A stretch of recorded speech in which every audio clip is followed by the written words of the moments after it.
She's home. Good morning and welcome to today's meeting of the Board of Elementary and Secondary Education. And I'm just so happy to be looking out at people and sitting next to people and not having masks on. And this is Member Lombos' first meeting where we either haven't been Zooming her in or sitting on a table remotely removed from each other. So we'll go around the table and introduce ourselves, starting with Mary Ann. Good morning, Mary Ann Stewart, Parent Rep, Lexington. Matt Hills from Newton. Jasper Coughlin, Student Rep from Billerica. Michael Moriarty, Holyoke. James Morton, Boston. Catherine Craven, Brookline. Jeff Riley, Commissioner of Education. Jim Pizer, Secretary of Education. Amanda Fernandez, Belmont. Marty West from Newton. Arlene Lombos from Boston. Wonderful. I think we'll start off with the public comment period today, since we have so many interested parties wanting to talk.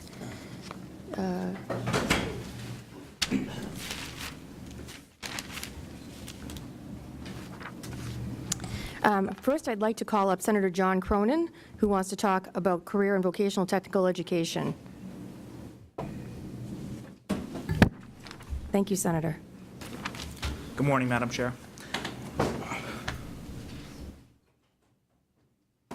First, I want to thank Secretary Pizer, Commissioner Riley, his dedicated team and staff at DESE, you, Madam Chair, and all the distinguished members of this board for their commitment to address closing opportunity gaps at vocational schools. I have absolutely no doubt that this board and DESE are committed to equitable access to vocational training in the Commonwealth, and each proposed regulatory change has been made in good faith.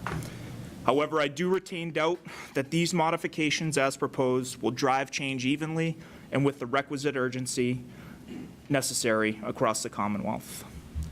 Despite the hard data that shows persistent gaps for English language learners, students of color, and economically disadvantaged applicants, and despite waitlist data that says otherwise, many vocational administrators either point to awareness gaps or flat out reject the notion that opportunity gaps exist.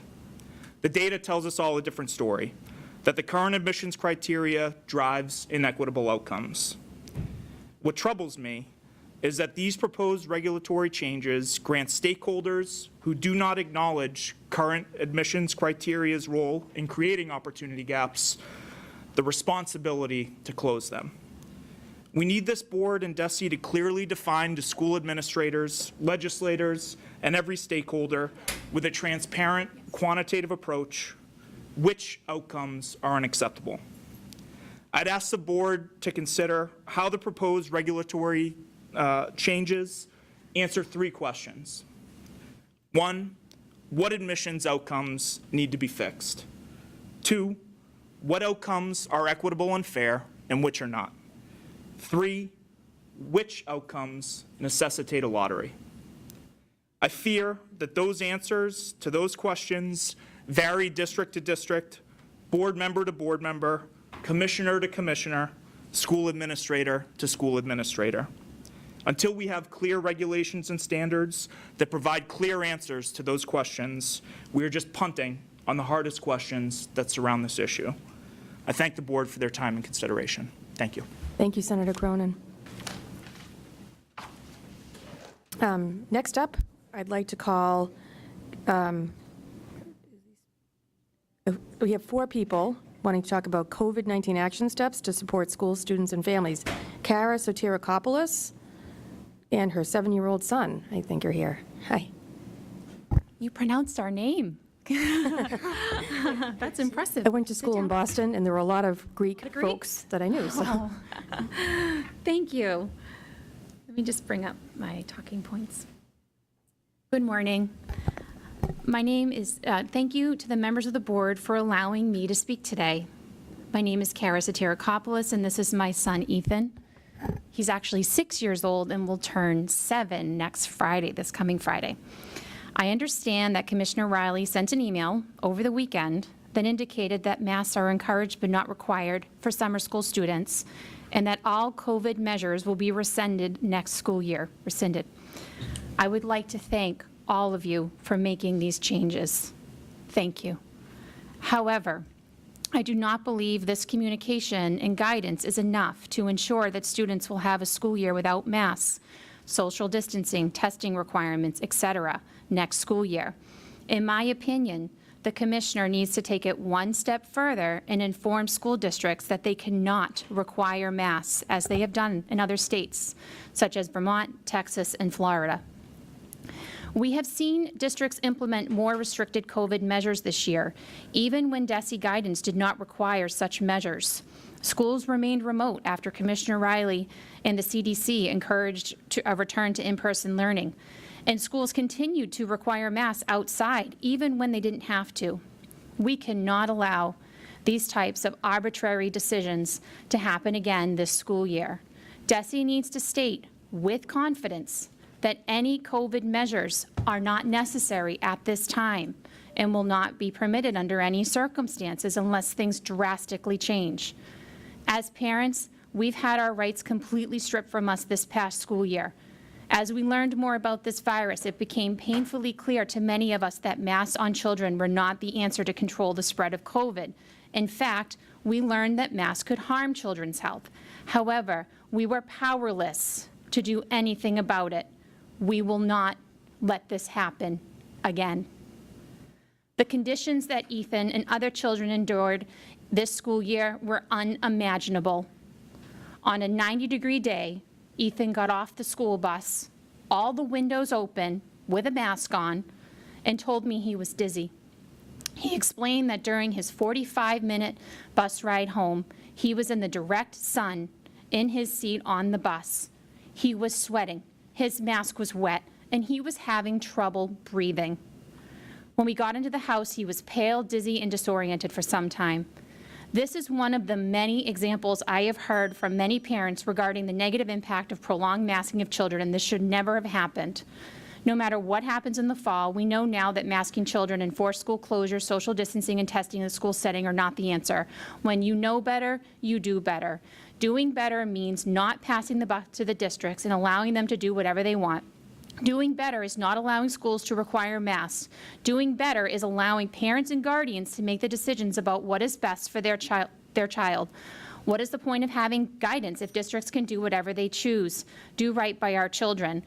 Out of the tragedy that was this school year, something beautiful happened. The parents of Massachusetts have united. We have learned a lot this past year, and we will never allow our kids to suffer like they did this school year again. We have mobilized and organized by the thousands across the state to advocate for our children's education. We will continue to pay attention and will continue to advocate for them as necessary. In closing, before you consider reinstituting masks and COVID mitigation strategies from this year, sit behind a desk, behind plexiglass, by yourself with a mask on for 6 hours with limited opportunity for a breathing break. Imagine not even being able to speak to your peers, never mind play with them. Because this was Ethan's reality this year. As educators, we know that students cannot learn when they don't feel safe. The conditions were intolerable this past year and certainly did not support student learning. Please don't do this to him again and other children again. The parents of Massachusetts are watching very closely. We will not go away until we are assured that this will never happen again to our children. Thank you. Thank you very much. You want to add anything? No. Okay. Thank you, Ethan. Happy birthday. Great. Okay, next up is Jennifer Shanahan, another parent.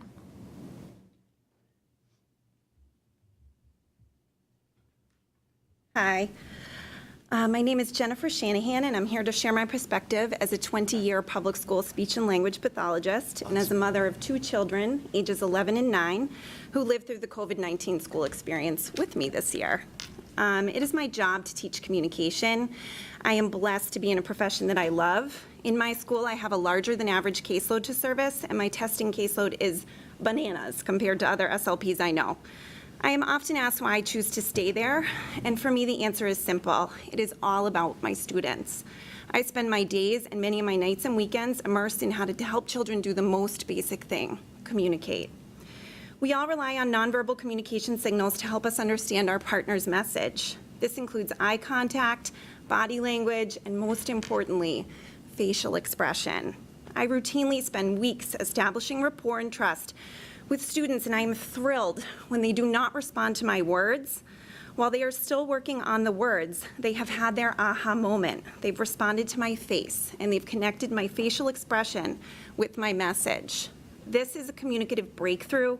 These are the moments educators and parents live and breathe for. Sadly, these moments were fewer and farther between this year because of masks.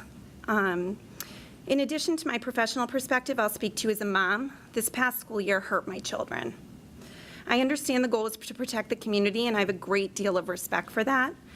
However, while not the intention, mistakes were made.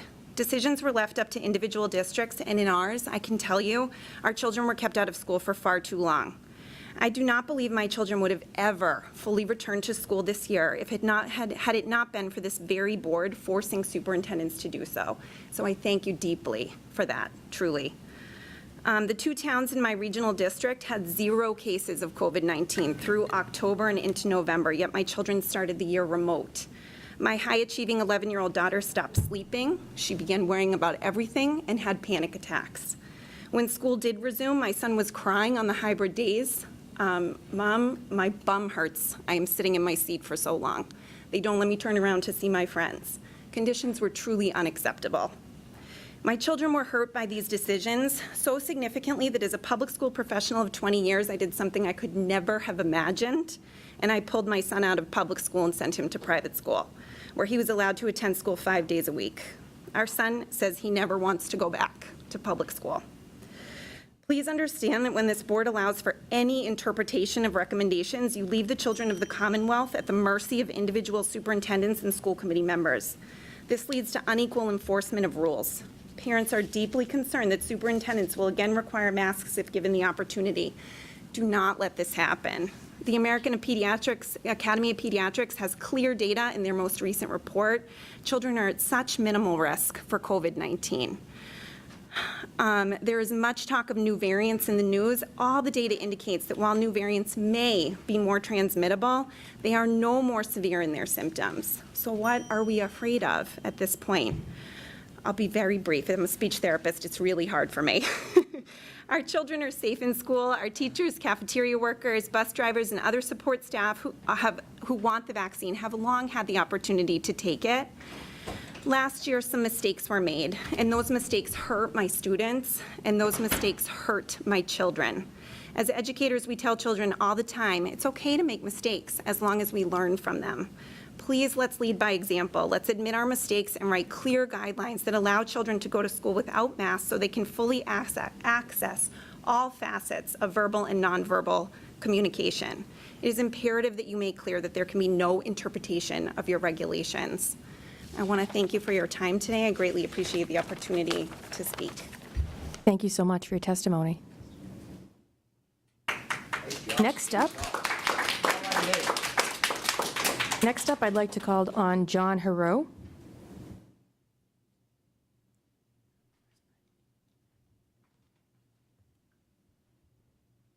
Good morning, everybody. Morning. Thank you for your efforts so far and what you've done to end any mandates. And I'm over the moon to see everybody's face not covered in a mask, yet I'm still here to advocate for the children who are forced to wear them. Our children are facing physical and emotional damage to our child's physical and emotional well-being due to being commanded to wear masks at the request of educators and teachers. You have no authority or expertise to say if a child can use a medical device or not. There are no individual risk assessments being done each and every day to see if any of these children can even wear masks. In addition, there is no evidence of mask efficacy up to this point. WHO has said it, CDC has said it. Fauci has said it numerous times, in print and in speech. Check out the emails. There's a lot of interesting stuff. Again, you don't have the authority or the permission to make medical decisions for our children. We will not pretend that it's a virus abusing our children when science shows us that they are not affected in any significant way. In addition to that, there are no conditions present to justify a state of emergency. If you are going to turn a blind eye to children being abused, then you are child abusers. That disqualifies you from making decisions about children's medical safety and health. Stop lying to our children. Stop pretending it's science or public health. Stop cowering and advocate for our children. Thank you. Thank you.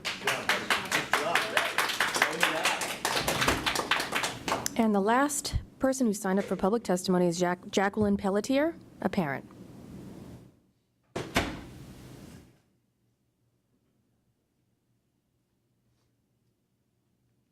Hi, thank you. Thank you.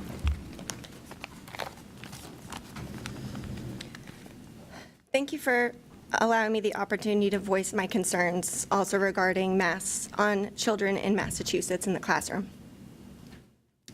According to the CDC website, the spread of coronavirus in schools has been more prevalent among staff and between staff than students to students and students to staff.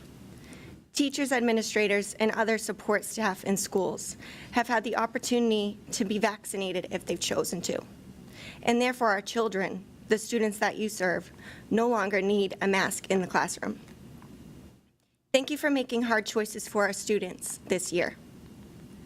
It's time to make another hard choice and put the decision in a parent's hands on whether or not we want to mask our children.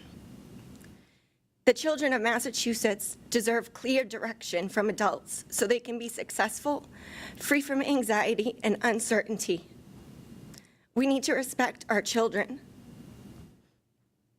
It is unfair for children to participate in indoor sports like gymnastics without a mask on, when coaches also aren't wearing a mask, and then tell them they have to learn in a mask. I cannot understand the difference. Students will lose faith in adults and authority when they realize they're sending them mixed messages about what is safe and what isn't. Our children deserve better. Thank you for your commitment to the students. I'm counting on you to make the correct, hard choice again. Thank you.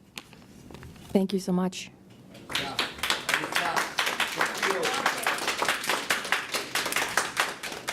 Okay, we're moving on to the career and vocational technical education topic. The first person we have signed up to testify is Isabel Gonzalez-Webster, the Executive Director of the Worcester Interfaith.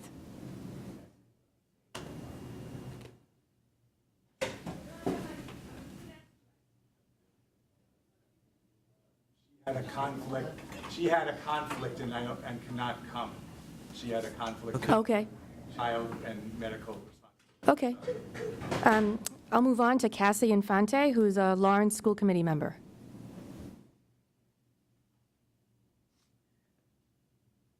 Good morning, Madam Chair and members of the board. Thank you for your time. My name is Cassie Infante, and I currently serve as a school committee member in Lawrence, Massachusetts.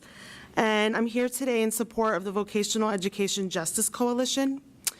As many of you know, Lawrence is a community that has been historically defined by deficit-based narratives, and equitable access to a vocational education is of the utmost importance in centering educational justice for our kids.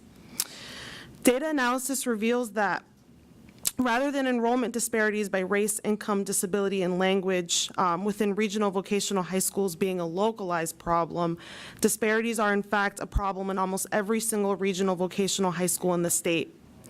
I believe that this cause is systemic, created by DESE-approved regulations that enable vocational high schools to selective admissions criteria that exclude students who have been historically marginalized in public education from gaining admission to valued educational opportunities.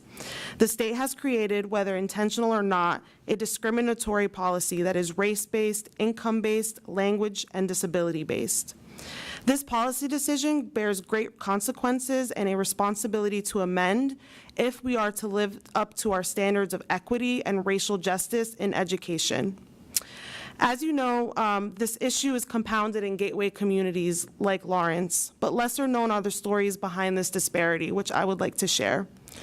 My experience in working with families in Lawrence, including members of my own family, offers plenty of anecdotal evidence to suggest that action is needed. There are two realities for young people in a city like Lawrence, realities that are inevitably defined by the high school in which they attend. There is a stark contrast in post-secondary outcomes between vocational school graduates and district school graduates. Lawrence High students experience higher dropout rates, lower college going, and persistence rates, while the Greater Lawrence Technical School boasts a 71% college attendance rate. In my family alone, the students who have been waitlisted Greater Lawrence Technical School and graduated from Lawrence High instead were not college ready. One example is my cousin who attended GLTS is set to graduate from Wentworth with a degree in construction management, being the first in her family to graduate from college, while several other graduates who are my cousins also were pushed out of Northern Essex Community College after unsuccessfully navigating higher remedial course rates. For many of our recently arrived first-generation graduates, we are culpable in lessening their chances of economic stability in the future. Lastly, on big picture, the Commonwealth's vocational school graduates are more likely to contribute to the state economy, fill anticipated job openings, and earn more money. And so expanding vocational schools access and amending the admissions policy is an important decision that will pay dividends for the state of Massachusetts. So in closing, with this information in mind, I ask that you address the shortcomings in the vocational schools admissions policy outlined by the VAJC in its multiple communications to you, and that you amend the proposed regulations so that students of color, economically disadvantaged students, English language learners, students with disabilities, all have equal access to attend these public schools. Thank you. Thank you very much, Counselor. The next up, we have Sky Cochinur, I'm hoping I'm pronouncing that correctly, staff attorney for the Center for Law and Education. And we have a letter here as well from him. It's close on the Cochinur. It's a hard Cochinur, okay.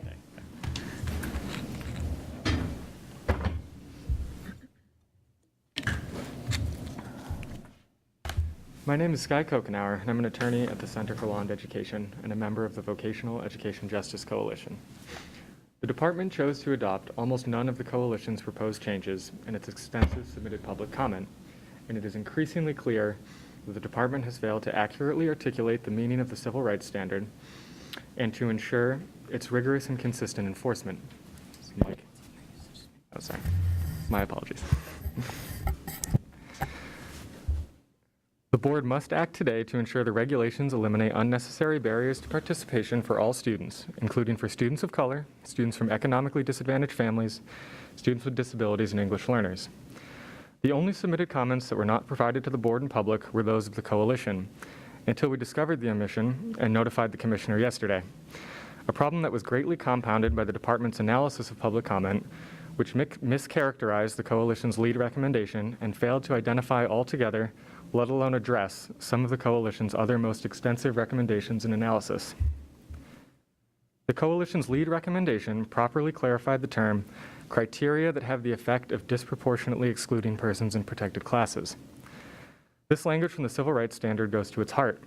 Admissions criteria that have this effect are prohibited unless the school demonstrates the criteria have been validated as essential to participation, that no other equally valid, less disparate alternatives are available. The federal standard explicitly states that examples of criteria that must meet this test include past academic performance, disciplinary infractions, counselors' approvals, teachers' recommendations, interest inventories, and standardized tests. The sum total of the department's description of our extensive comments on this standard is that, quote, the coalition suggests the focus should not be on the pool of students in sending districts, but rather on students in protected classes who do not gain admission, end quote. This is not even our position.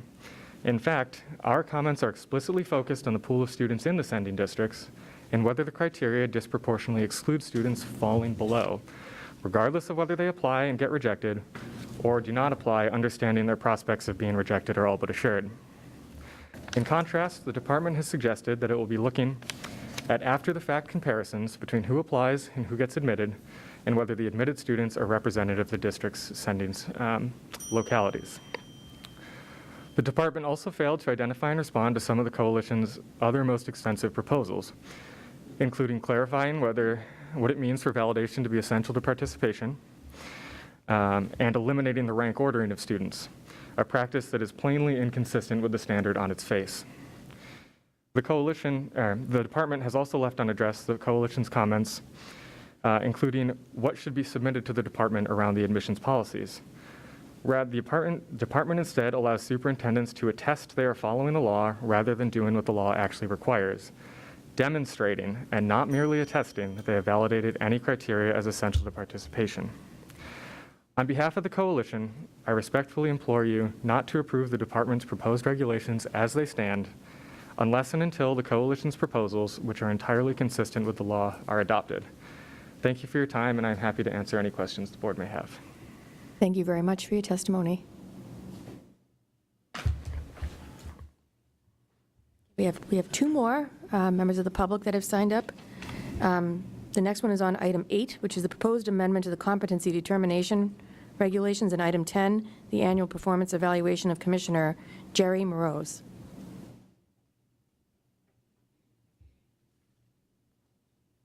Good morning. Morning. Morning. Commissioner Riley presented his goals in October. Today, you'll determine how well he worked on them. It's a neat, tidy package, but it has little impact on persistent structural failures of the education system. You know the data on third-grade literacy. Since 2007, the dysfunction continues. All the glowing annual performance evaluations since Mitchell Chester haven't changed that system.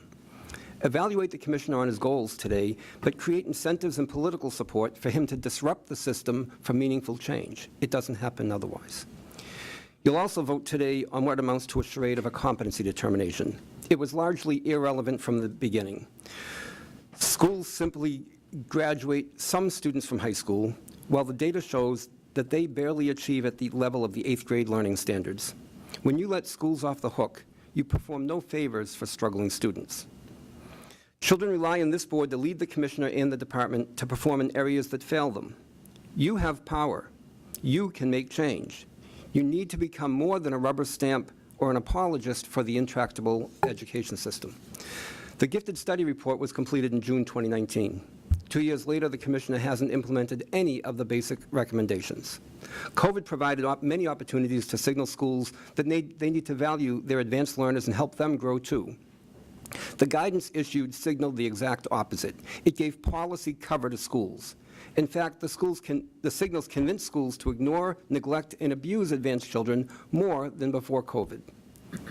The state is going backward. Rather than trying to create more equity in the largest problem area of K-8, districts are now rushing to unlevel high schools, reflexively in an unsophisticated reaction to the equity problem. More than 200,000 advanced children aren't provided access to courses teaching content that they need higher than the grade level. They suffer direct harm from the age discrimination. However, the system you oversee actually models for children that it's okay to discriminate against a minority as long as enough of the majority are oblivious to it or support it. The presentation at your November meeting may have led you to believe competent action was being taken. I'll testify that it isn't. The drill and kill program of last summer's $150,000 pilot for 120 students and this summer's $2 million program only deflect attention from the fact that advanced children need growth opportunities in school every day, K-12, September to June. No one at DESE appears to comprehend the plight of advanced and gifted children or to care to acknowledge their worth in policy. The department regularly betrays its ignorance, perpetuating old, tired myths and sorry excuses that the study report exposed. Staff don't seem to comprehend that an education system that relies on the privilege of parents is inherently inequitable. The policy dysfunction emanates politically from a population that's conditioned to be oblivious. Everyone simply accepts age-based grades, but they create structural discrimination in the schools. I believe it's actually unlawful under the Federal Age Discrimination Act of 1975, but no one in the department seems to care. In the last 2 years, the department has not gotten the job done for gifted and talented and advanced children, despite 30 years of neglect. You don't serve advanced or gifted children of any color by discriminating against them based on their age and by refusing to address the problem. The commissioner made progress on his goals this year, but are the students really any better off for them? Thank you. Thank you for your testimony, Jerry. And then the last public speaker we have today is on the annual performance evaluation of commission, and it's Maggie Pinney from Brockton. Oh, okay. Okay. Then that concludes our public comment period. And I just have a few brief comments, in addition to being so grateful for seeing all of you over the past year. My first comment is a thank you, not only to everyone on this board, but all the teachers, the students, the principals, the administrators at DESE. I mean, for 1 million students in the Commonwealth, this has been a real up and down year since March of 2020. And 4 of my 5 kids have their last day of school today, and I'm just so grateful that, you know, they've had such a good experience despite the ups and downs of the year. And I appreciate that many other students did not, as we were hearing from the public testimony as well. And then second, is this Jasper's last meeting as our student representative? And please know, Jasper, that I worked really hard with the department to try and get us to Billerica today for your last meeting, but they weren't ready quite yet for such an onslaught of people coming to their high school. So we wish you the best, and thank you for your service to the state and to the school children of Massachusetts.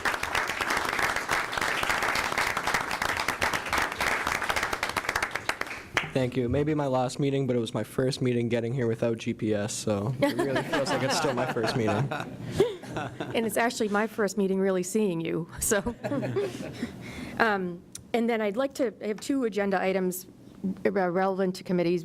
One is, we'll start with James Morton on the Commissioners Review Commission, and Amanda on the Teacher Diversification Initiatives after James. So I'll introduce James first, give an update from that committee, which we've been meeting for the past couple of months. Very good. So let me grab my notes so that I can be as clear and succinct as possible. Let me begin by indicating that each and every year we have a performance review committee that evaluates the performance of the commissioner and his team. And this year, the members of the committee were Board Chair Craven and members Fernandez and Hill. And Matt Hill, he was new to the committee, but he jumped right in and made many, many contributions. And then I served as the chair of the committee. I want to thank members of the committee for their diligence and hard work. We met 4 times between March and June to craft the evaluation. I want to also thank Rhoda and Helene for both their support and coordination of our efforts. I would be remiss if I didn't thank the community. We had countless conversations and interviews with members of the community and community-based organizations that have an interest in public education. And many of them gave us generously their time and offered us their insights into the commissioner's performance. I thought about how I would present the summary, and my start was to just come up with words that kind of identify the commissioner. And I'll share what those were, but then of course the A letter in the alphabet became predominant. And so let me share what those words were. Available, accessible, approachable, an advocate, admirable, accountable, and active. And those are just the A words. And I could go on, but we'll stick with those. Let's not go to the F words. No, yes, right. And so as for the conclusions of our evaluations and interviews, Commissioner Riley was commended for his strong and effective leadership, especially during one of the most difficult times in the history of our Commonwealth, if not our nation. And he provided tremendous support, courage, and boldness during the time of COVID-19. Oftentimes making recommendations and decisions such as the reopening of schools, which was an extremely difficult decision to make at the time that it was being proposed. His leadership was marked by incredible accessibility and attentiveness to the needs of stakeholders, and he was recommended. It is recommended that the commissioner continue to meet with stakeholders as frequently as possible, because we're in the midst of an ever-changing environment and need to think about ways in which we might reimagine public education. So while responding to emergent needs as they arose as a result of COVID-19, the commissioner and his leadership team continue to make progress on other department initiatives, education diversity, strengthening teaching and learning, promoting deeper learning through the Kaleidoscope initiative, and focusing attention on the social and emotional health of our children. Those became the priorities and continue to be the priorities of the department, and work continued and accomplishments continue to be made in those categories. The commissioner is encouraged to lean more heavily on his very talented team and to continue to work with stakeholders to set the priorities and strategic imperatives of the department as you move forward. And then lastly, the commissioner is encouraged to work with others to continue the process of reimagining education in the Commonwealth. So based upon that and the goals that are outlined in his report, which were shared with each of you, it is our recommendation that we acknowledge the stellar performance of the commissioner during, again, one of the nation's most difficult times. We believe the commissioner has earned a rating, an overall rating of 4.75 on a 5-point scale.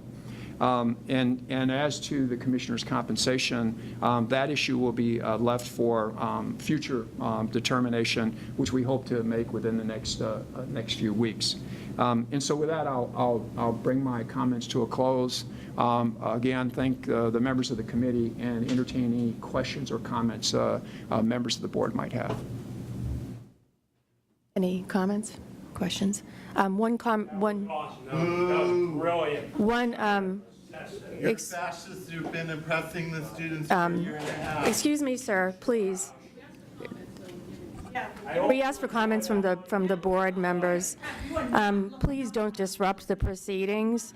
I'm going to continue because we had a public comment period that everybody had a due chance to sign up for, and we heard from folks already.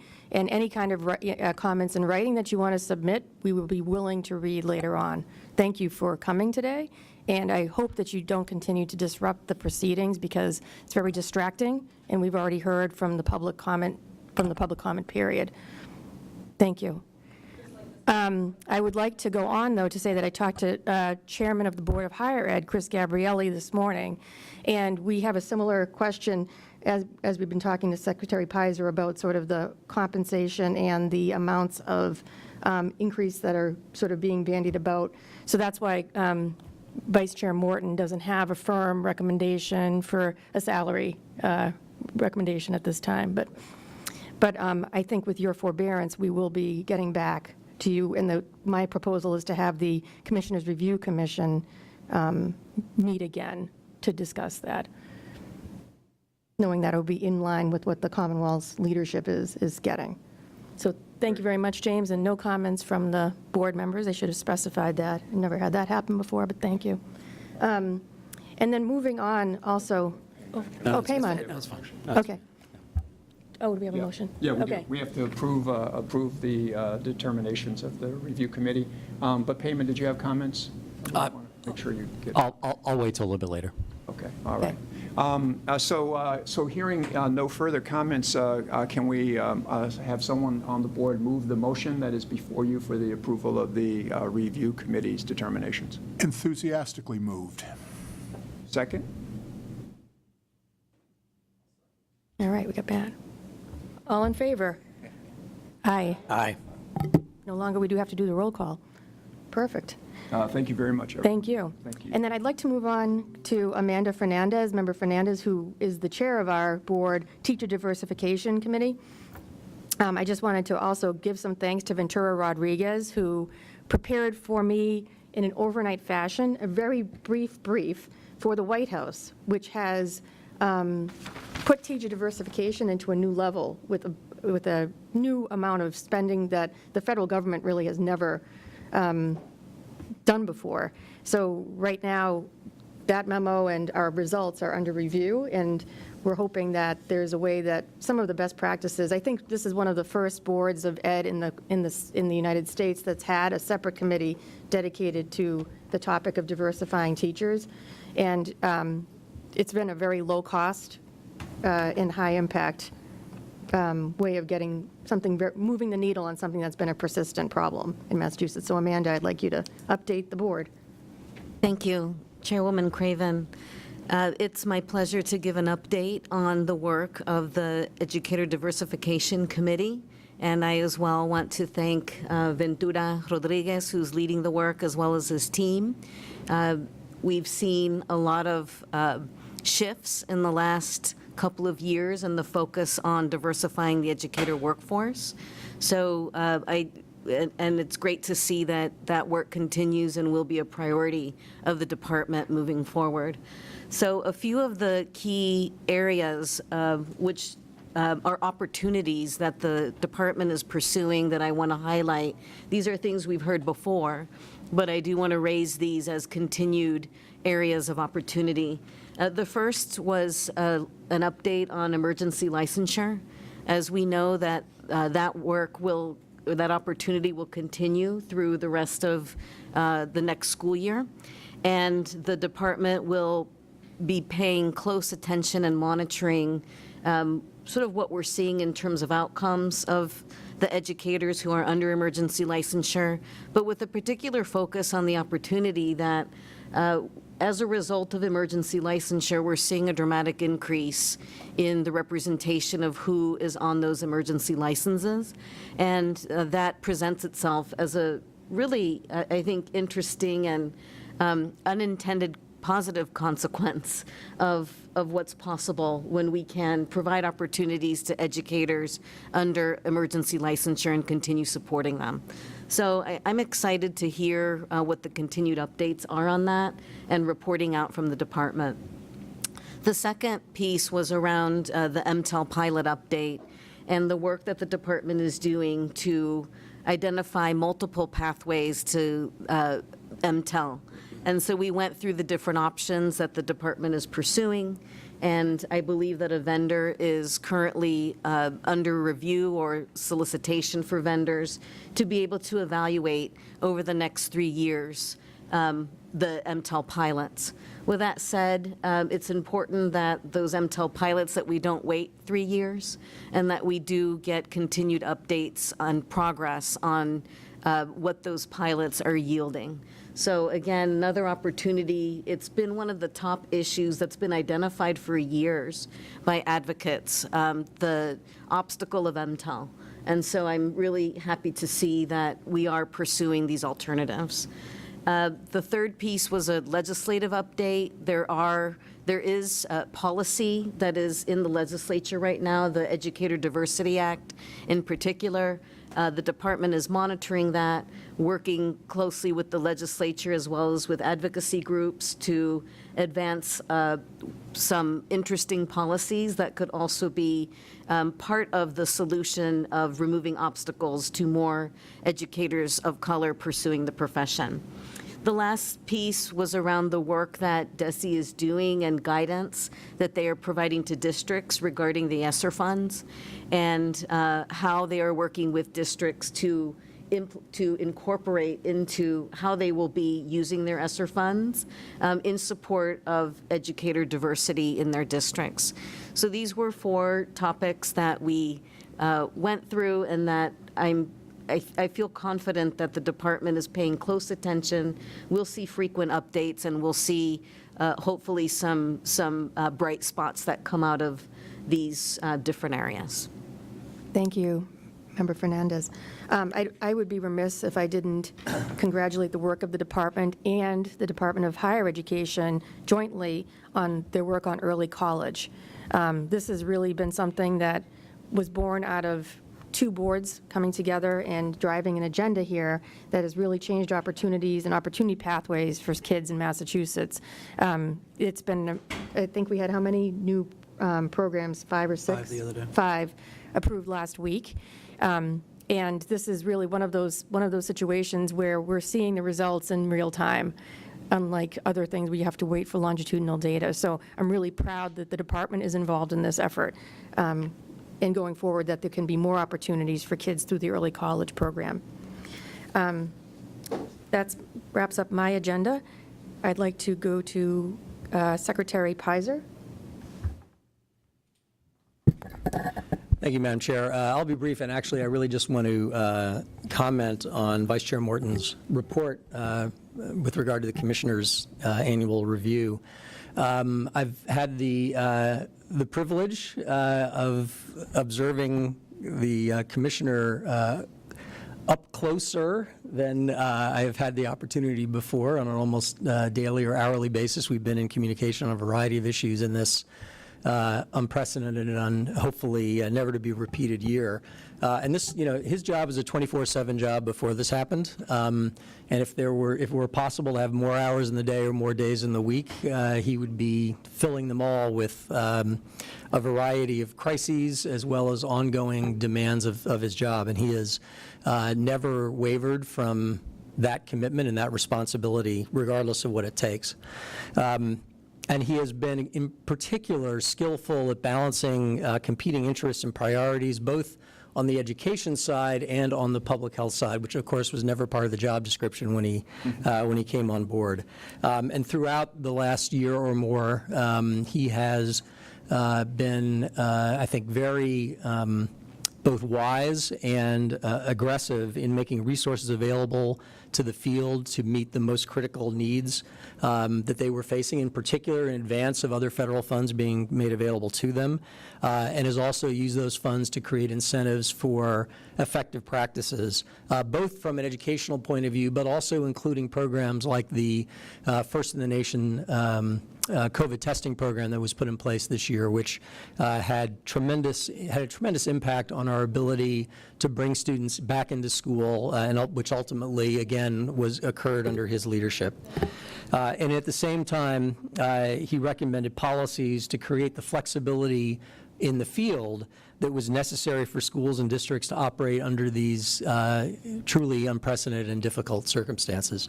So I want to endorse the findings of the evaluation committee. I want to thank the Commissioner for his work, and in particular want to thank him for never losing focus throughout this period on what was in the best interest of children. Thank you, Madam Chair. Thank you, Mr. Secretary.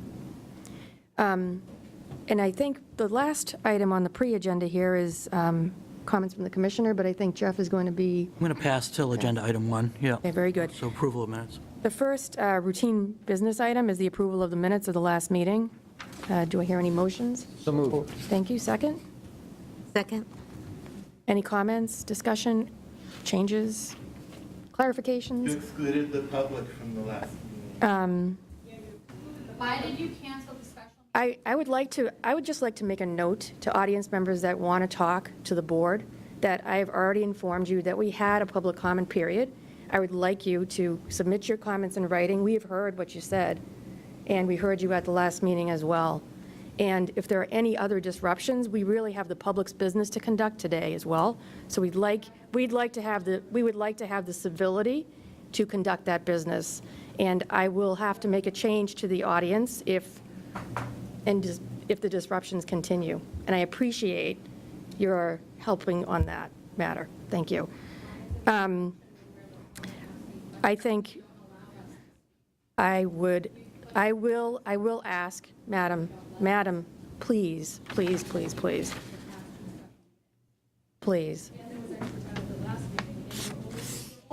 I'm going to continue going on, but I am going to ask you to leave if you want to keep talking at me and at the board. So I want to move on to, this is very disruptive, Madam. This is very disruptive. It's been very disruptive to our children all year. Okay, I'm going to keep going, and I'm going to ask for quiet, please. Because of your policies. Because the public meeting law actually requires that the chair continue with the agenda. We've already had the agenda that included the public, as we have in every meeting for the past 10 years that I've been here almost. So I would ask once more before I take any other further action, just for your help and, Why don't we go Okay. on to the next item? okay, I'm going to move on to the next item. Take the vote on the minutes. All in favor of the minutes from the May 25th meeting, say aye. Aye. Thank you. All right, moving on to the regular agenda. Commissioner Riley wants to give us an update on the COVID-19 action steps to support schools, students, and families. So just quickly, regarding the masking of students, you'll recall that we required masking through the end of this school year. However, as we move to summer school, masking is encouraged for unvaccinated people, but not required, and there are no restrictions at this time for the fall. If anything changes with the trajectory of the virus or whatever, we'll work with DPH over the summer, but that is the setup for now. Masking continue this week if there's schools that are still in session. For summer school, it's encouraged but not required, no restrictions in the fall. And then we'll, unless something happens with the trajectory of virus, and we'll work with the Department of Public Health. They're fake numbers. Can I ask a question of the commissioner? Sure. The local boards of health have a relationship to everybody in a public school setting, and including, how does the Department of Public Health work with the local boards of health on these issues? So I think they're in constant communication about what's happening, and throughout this pandemic, the local boards of health have been in touch with DPH throughout the process to make good decisions for communities. So, because what we've heard, especially in public testimony, is that there are differential interpretations of rules, but again, some of this is outside of the purview of the state. So there are local control issues, and what we can do is kind of gather together a briefing for you from our legal staff about what that looks like. That's great. Yeah. Thank you. Any other comments or discussion points around this? I have one comment and one question. So I also want to echo praise that is directed toward the commissioner for his performance over the course of the past year, and specifically just calling out the decision to reopen schools. As you all know, I was fairly critical about us being delayed in moving forward with the executive authority for the commissioner to do that. And that criticism notwithstanding, it is remarkable to think back to that vote and that decision and that recommendation by you, Commissioner Riley. It was not an easy one, and there was a lot of pushback, and history looks kindly on that decision. There was a lot that went right. It's not to say it wasn't easy, but when I think about the school system in which my child attends and all of the families who have reached out to me over the course of the past 12 to 15 months, that decision looks better and better as time goes on. And so it is a really good example of you leading with guiding principles, making tough decisions in spite of, as we've seen today, pushback from the public. And so really want to commend you on that. My question is on a completely separate topic altogether. So it has been a little while since we as a board have discussed the state of Boston Public Schools. And there has certainly been mention and discussion about ongoing operational challenges, programmatic challenges. Most recently, there has been governance challenges, and in a way that has been an ongoing matter, but recently with 2 of the 7 school committee members stepping down, those challenges have been exacerbated. And so just curious, Commissioner, how your team thinks about the largest school district in the Commonwealth in light of these circumstances. So, I guess what I would say is I am extremely concerned about what's transpired on that school committee. They've lost 4 members this year, 2 of whom are board chairs.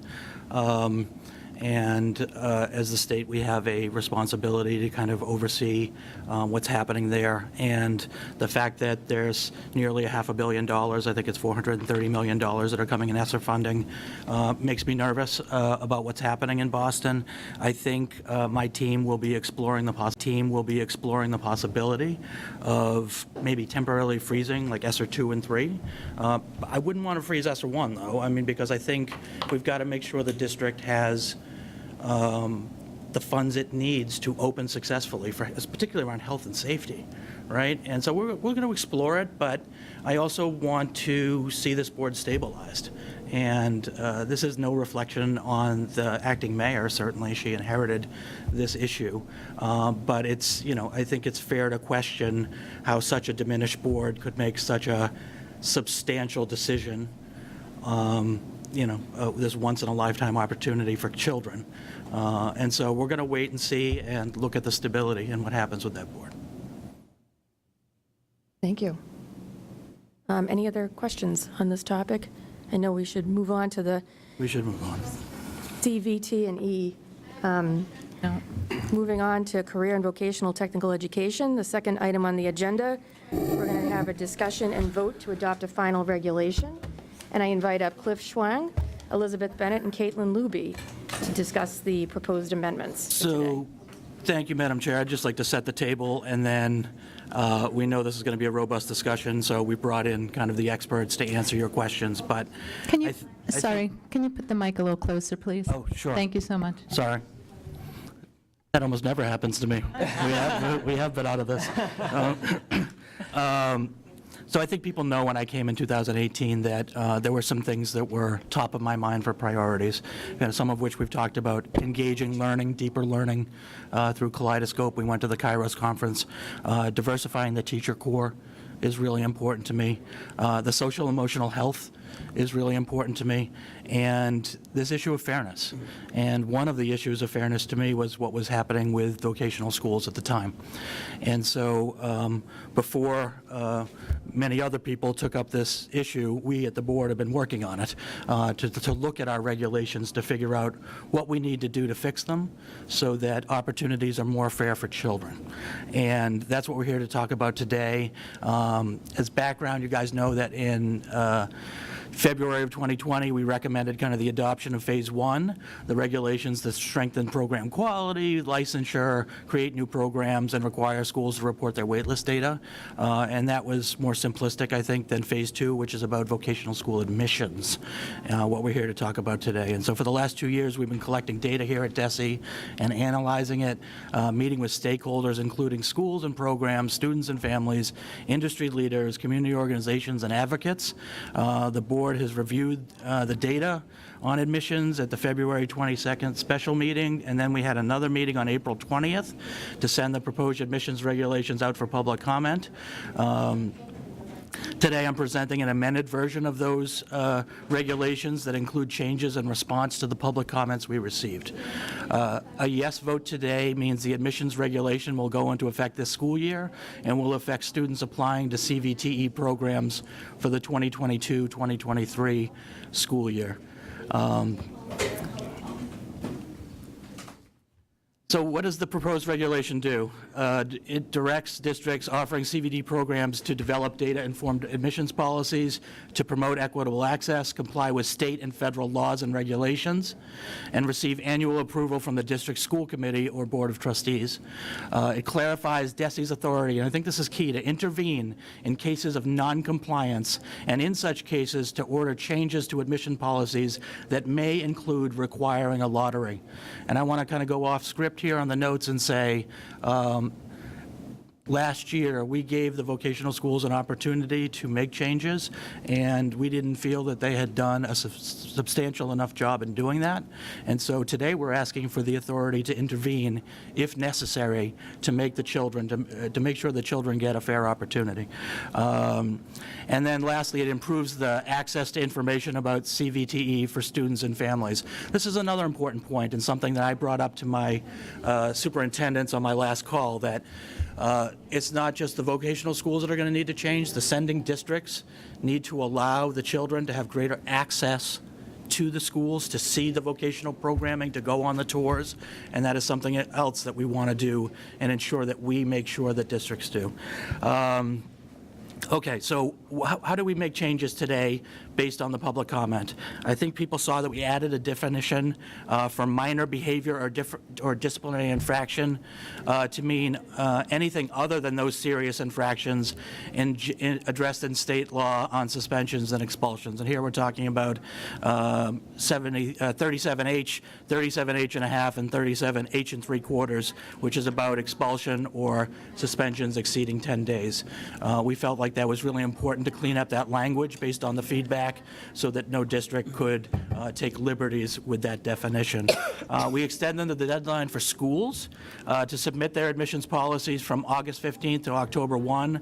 This responds to concerns from the schools themselves and the programs that they need more time to evaluate their data and revise their policies. DESE did clarify, however, that schools must submit their policies to DESE before the next admission cycle begins. Right? We don't want any delay in the changes to happen.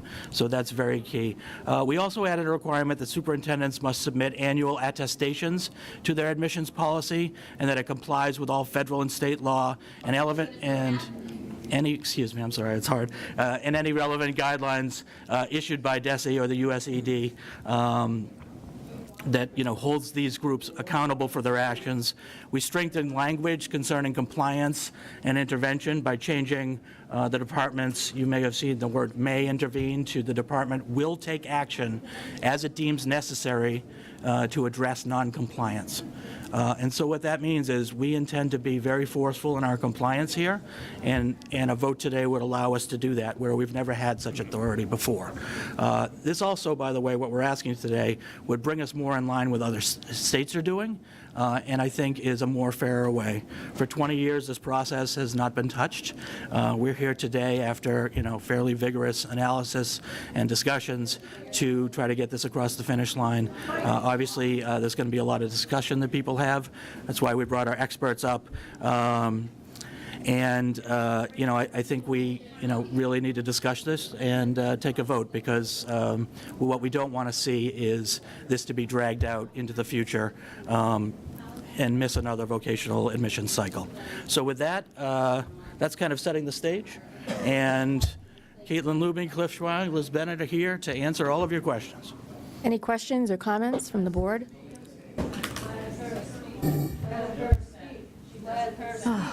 Yes, Mr. Secretary. Should we take a recess? Let's take a recess. Okay, I'm going to take a Vote on a recess. vote on a recess. Vote on a recess. Let her speak! Let her speak! Let her speak! Yeah, we're going to do it. Discuss this. Let her speak! While we discuss this or think about this, should we take a vote on a recess for 5 minutes? And you try to proclaim like... Move to recess. Okay. Now they got to vote. All in favor? Aye. Aye. Thank you. Yeah.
Manner. Oh, that's surprising. We're in vocational technical education amendments to the regulations. We were at the point of asking, I think Mike Moriarty's coming back. We were at the point of asking the staff if there were any questions for the staff experts on this. Any comments from the committee, board members? Yes, Mr. Secretary. Thank you, Madam Chair. I just had a couple of comments in support of the regulations as amended.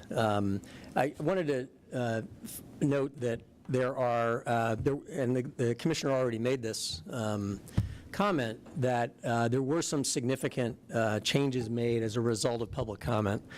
And the combination of what was already proposed as well as what was changed, I think, really in many ways shifts the landscape significantly around the role of local school committees and regional school committees in terms of ensuring that their admissions policies are non-discriminatory and don't create disparate impacts, and on the department to oversee that process and to oversee those outcomes. As I said, there's now an affirmative obligation, or will be an affirmative obligation on the part of school committees to adopt non-discriminatory policies and to proactively respond whenever there is evidence or data to indicate that there is a disparate impact. And they are now required to attest to that fact on an annual basis. Similarly, there's an affirmative obligation for the department to respond if and when they find disparate impact or otherwise that admissions policies are discriminatory in their effect. In addition to that, the criteria related to behavior and attendance are now placed within sort of strict parameters out of concern that in some cases those may have been criteria that were most subject to abuse or to producing disparate impacts.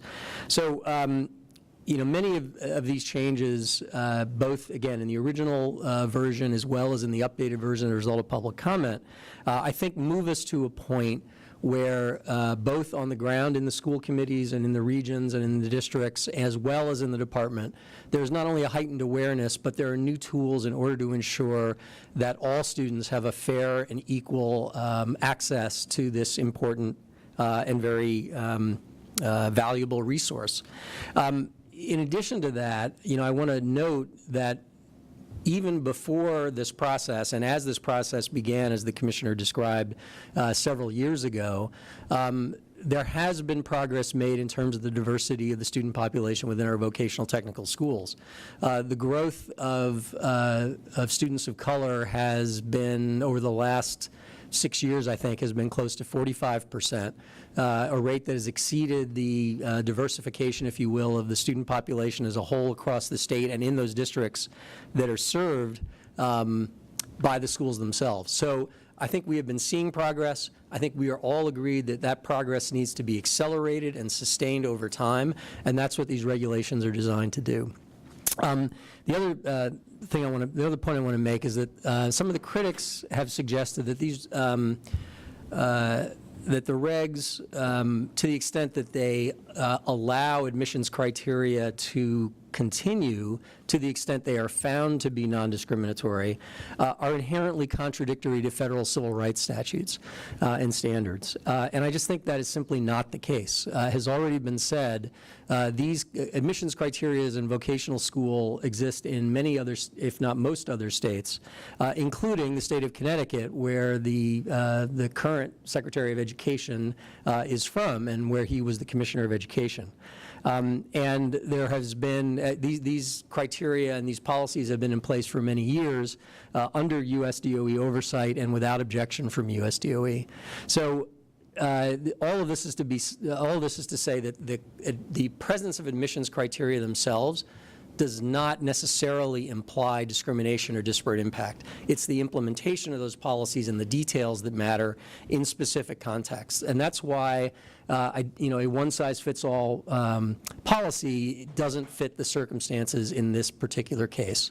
And I think as long as the school committees themselves are clear on their responsibilities, as long as we put the onus on them to attest to the fulfillment of those responsibilities to the best of their ability. And as long as we oversee that process on a rigorous and a consistent basis, I think these regulations will move us significantly towards ensuring that all students have access to a vocational technical education should they want it, and that we are making available to them more information with greater proactive outreach to make sure they understand, they and the students and their families understand the opportunity that's being made available to them. So with that, Madam Chair, again, I want to thank the team for putting this together and the Commissioner for his persistence on this project over the last several years, and I encourage the board to support the regulations as amended. Thank you, Mr. Secretary. Any other comments? Member Lombos? Yep. Thank you so much, Madam Chair. I have a comment. I think many of you know that I sit in the labor seat, so we represent many unions across sectors. So it's not just teachers' unions. As I said before, we represent grocery store workers, carpenters, painters, trades, all of them. And but I also wanted to share that we represent community partners as well that work with the labor movement. So labor is much broader than just unions. It is a movement of people who want to work with people who are most impacted by the issues that we're trying to take on and to develop those solutions. And I think since I've been here, it's been such a great testament to that kind of bottom-up policy making on this particular issue.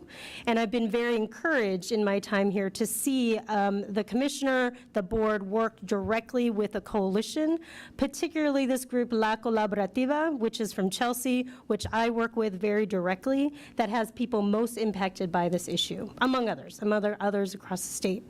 So while that testament is clear, where people most impacted brought this forward to the board and the Commissioner worked with them to develop solutions. They came up with their research and solutions as well and have presented them to the board. That is, to me, a great testament to the way in which we want to make policy.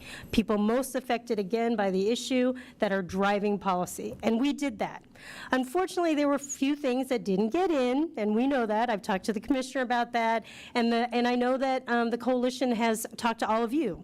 Many have reached out to you directly as board members about some of the things that they'd like to see in it. But again, the coalition and La Colaborativa specifically believes that this is a very good step, important first step, and I would just strongly encourage all of us to continue working with this group, with the coalition, and also with the staff here that I know are going to be holding all of us to the fire to make sure that we are doing the kind of oversight and what we promised to do with this policy. So again, I want to mention how important this process was in the ways in which we develop policy, to listen to people from the bottom up, and then to also work with staff and the board and Commissioner and Secretary to make sure these things are incorporated in the policy changes we make. Thank you very much. All Thanks, right. Member Lombos. So, and again, please, I do strongly encourage that we continue to work with these groups and to continue to make sure that their input is they are invaluable and it is incorporated in the recommendations. Thank you. Thank you very much. Any other comments or discussion points? Member Moriarty. Yep. I just wanted to say, I'm going to support this, but I wanted to make clear that I think one of the most promising policy changes in this is the outreach into the 8th grade classrooms. I think that's an innovation that is incredibly important. And, you know, for the families of 13 and 14-year-old kids to better understand the entire ecosystem that is available to them and to be able to avail their children and their families of the best option for their families, I think that's important work that I hope doesn't stop just with providing more awareness at middle schools to CTE, but can expand to all educational options that are available as kids make this essential transition. The other thing that I just feel obligated to point out is that much of what is at the root of not being able to access your first choice when you move from 8th grade to 9th grade are educational attainment deficits that have been going on since elementary school. And you know I'm talking about third grade reading. The fact that we can know that there is a profound problem with literacy for nearly half of the children in the Commonwealth, and that we see that those statistics don't really change by the time you get to the 8th grade, is the call to action. Because children who are reading proficiently at the end of 3rd grade will find, as they approach 9th grade, much stronger options, much better outcomes across the board, will have better self-determination and choice-making for their families.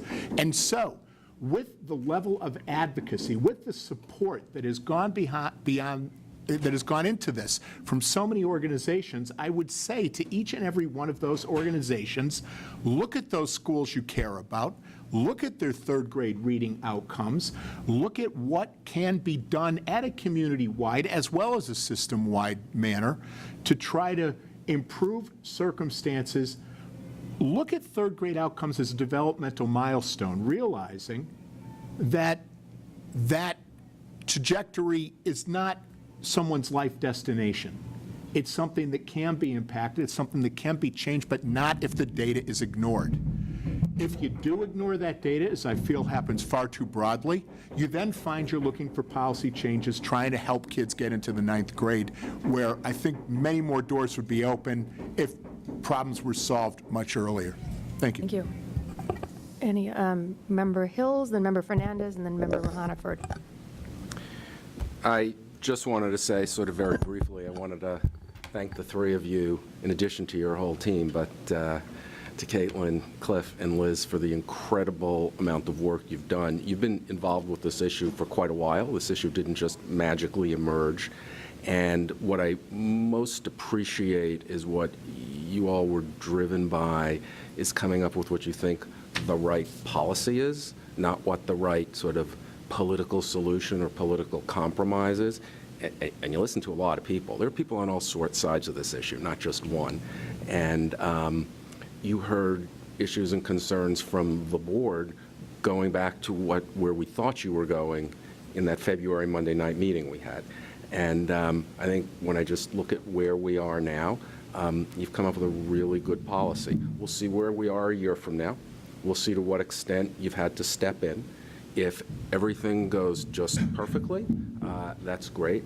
And if there are instances that we look back on next spring where you've had to insert yourself, I would just say to the commissioner and to the three of you, that's okay. That's not an example of a failure. It is if you have to step in with every school. It's an example of the way the policy is supposed to work. So thank you for being guided by the right policy and not anything else. Thank you, Member Hills. Member Fernandez, and then Member Hannaford. Thank you. I appreciate also the work that's gone into this policy, and think that the right folks in DESE have the right eye toward the equity piece. And so I appreciate that and the conversations that we've had about some of the questions that I had.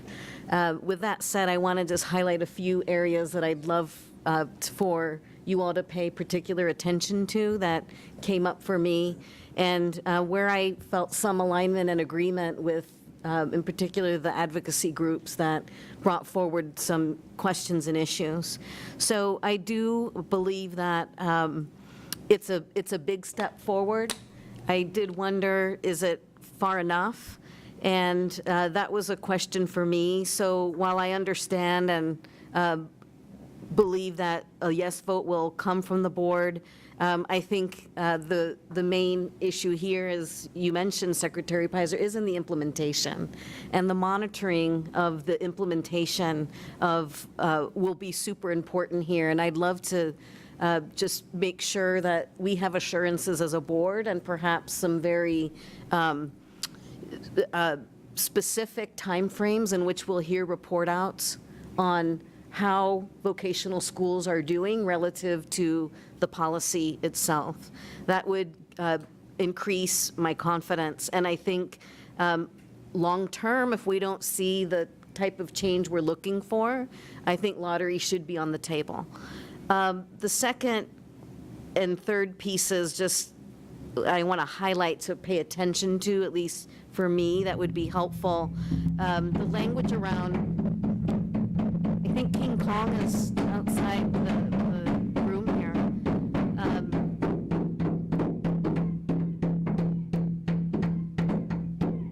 So I don't know that I want to scream over windows being pounded on, but the second piece around promoting opportunities for middle school students to get the information and the sending schools, I didn't feel as comfortable or confident that, I know this is. Keep going, Amanda. Keep going, we can hear you. All right. So I just want to raise that piece around the oversight of the sending districts and how that will work. The last is on the appeals process. Seemed like it was putting families at a disadvantage in terms of their understanding and ability and getting the right advocacy support to pursue an appeals process if they so choose to.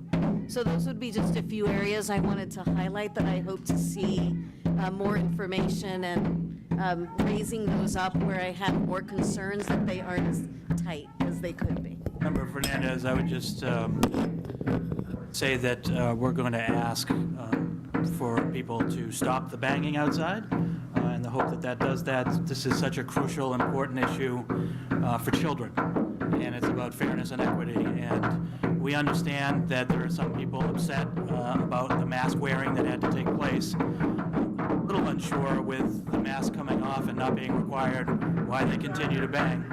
But we're going to ask,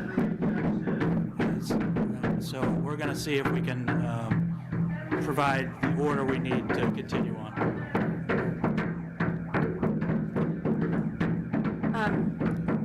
Does anybody else, I think, Member Fernandez, we heard what you said, and it is for the record, too. So I think that's very important, and you have your notes. Are there any other comments? Member from Hannaford, how dare I forget? So I am supportive of the proposal, and I also want to echo Matt's gratitude to the team. I realize this has been, as you said, Matt, a really long-standing policy matter that you've been evaluating, and really appreciative of all the thought and care that went into it. Most of my questions and concerns have been addressed in the proposal, with the exception of what I believe, and I suspect I'm going to take a contrarian view here, a bigger matter that I think we're not paying enough attention to. So I am someone who's a deep believer in access and representation as a focus area in the work that we do in education and in our country, generally speaking.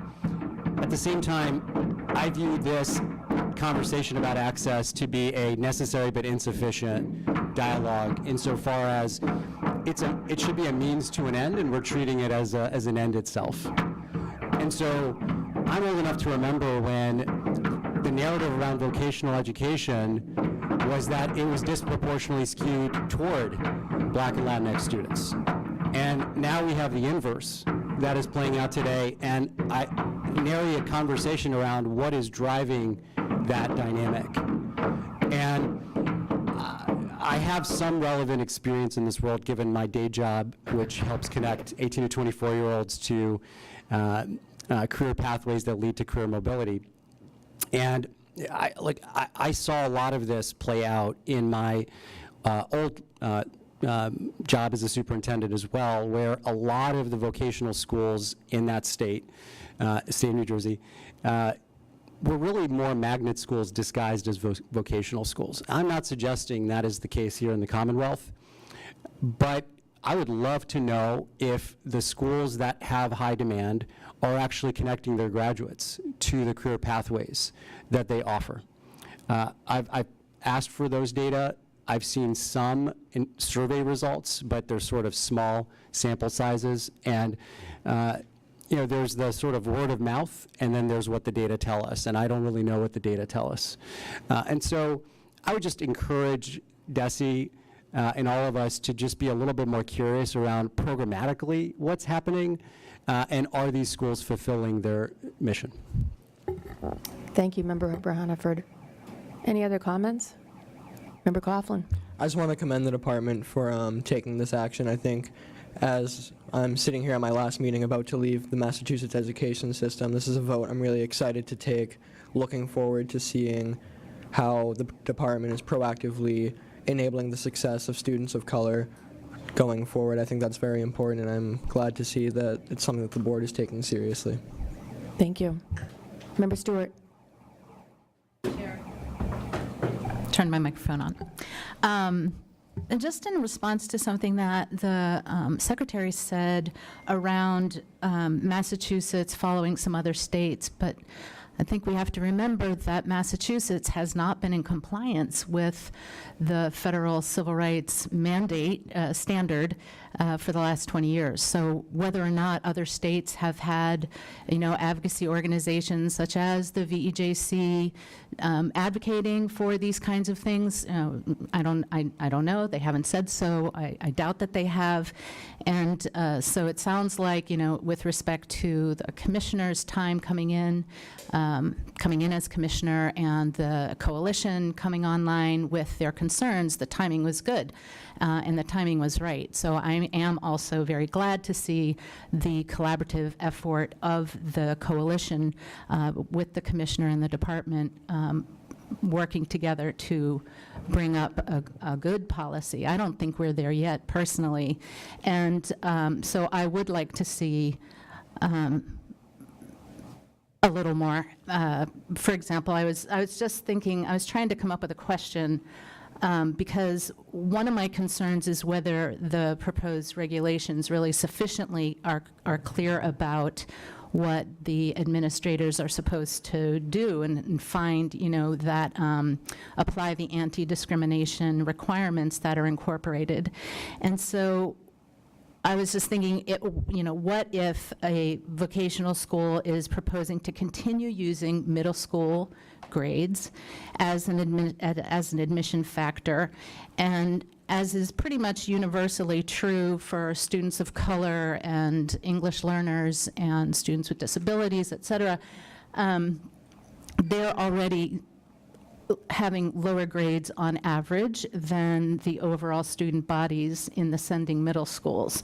So that the use of grades as a factor would exclude disproportionate percentages of students from these protected classes, which is one of the things that you pull out in this regulation. But let's also assume that due to the mix of students that are applying to the VOCs, that the demographics of the admitted class were largely comparable to the demographics of the sending middle schools. And in that case, do the grades then factor as a criterion that disproportionately excludes students from protected classes, and therefore it needs to be validated as essential for participation? Or does the demographic representativeness excuse any disproportionate impact?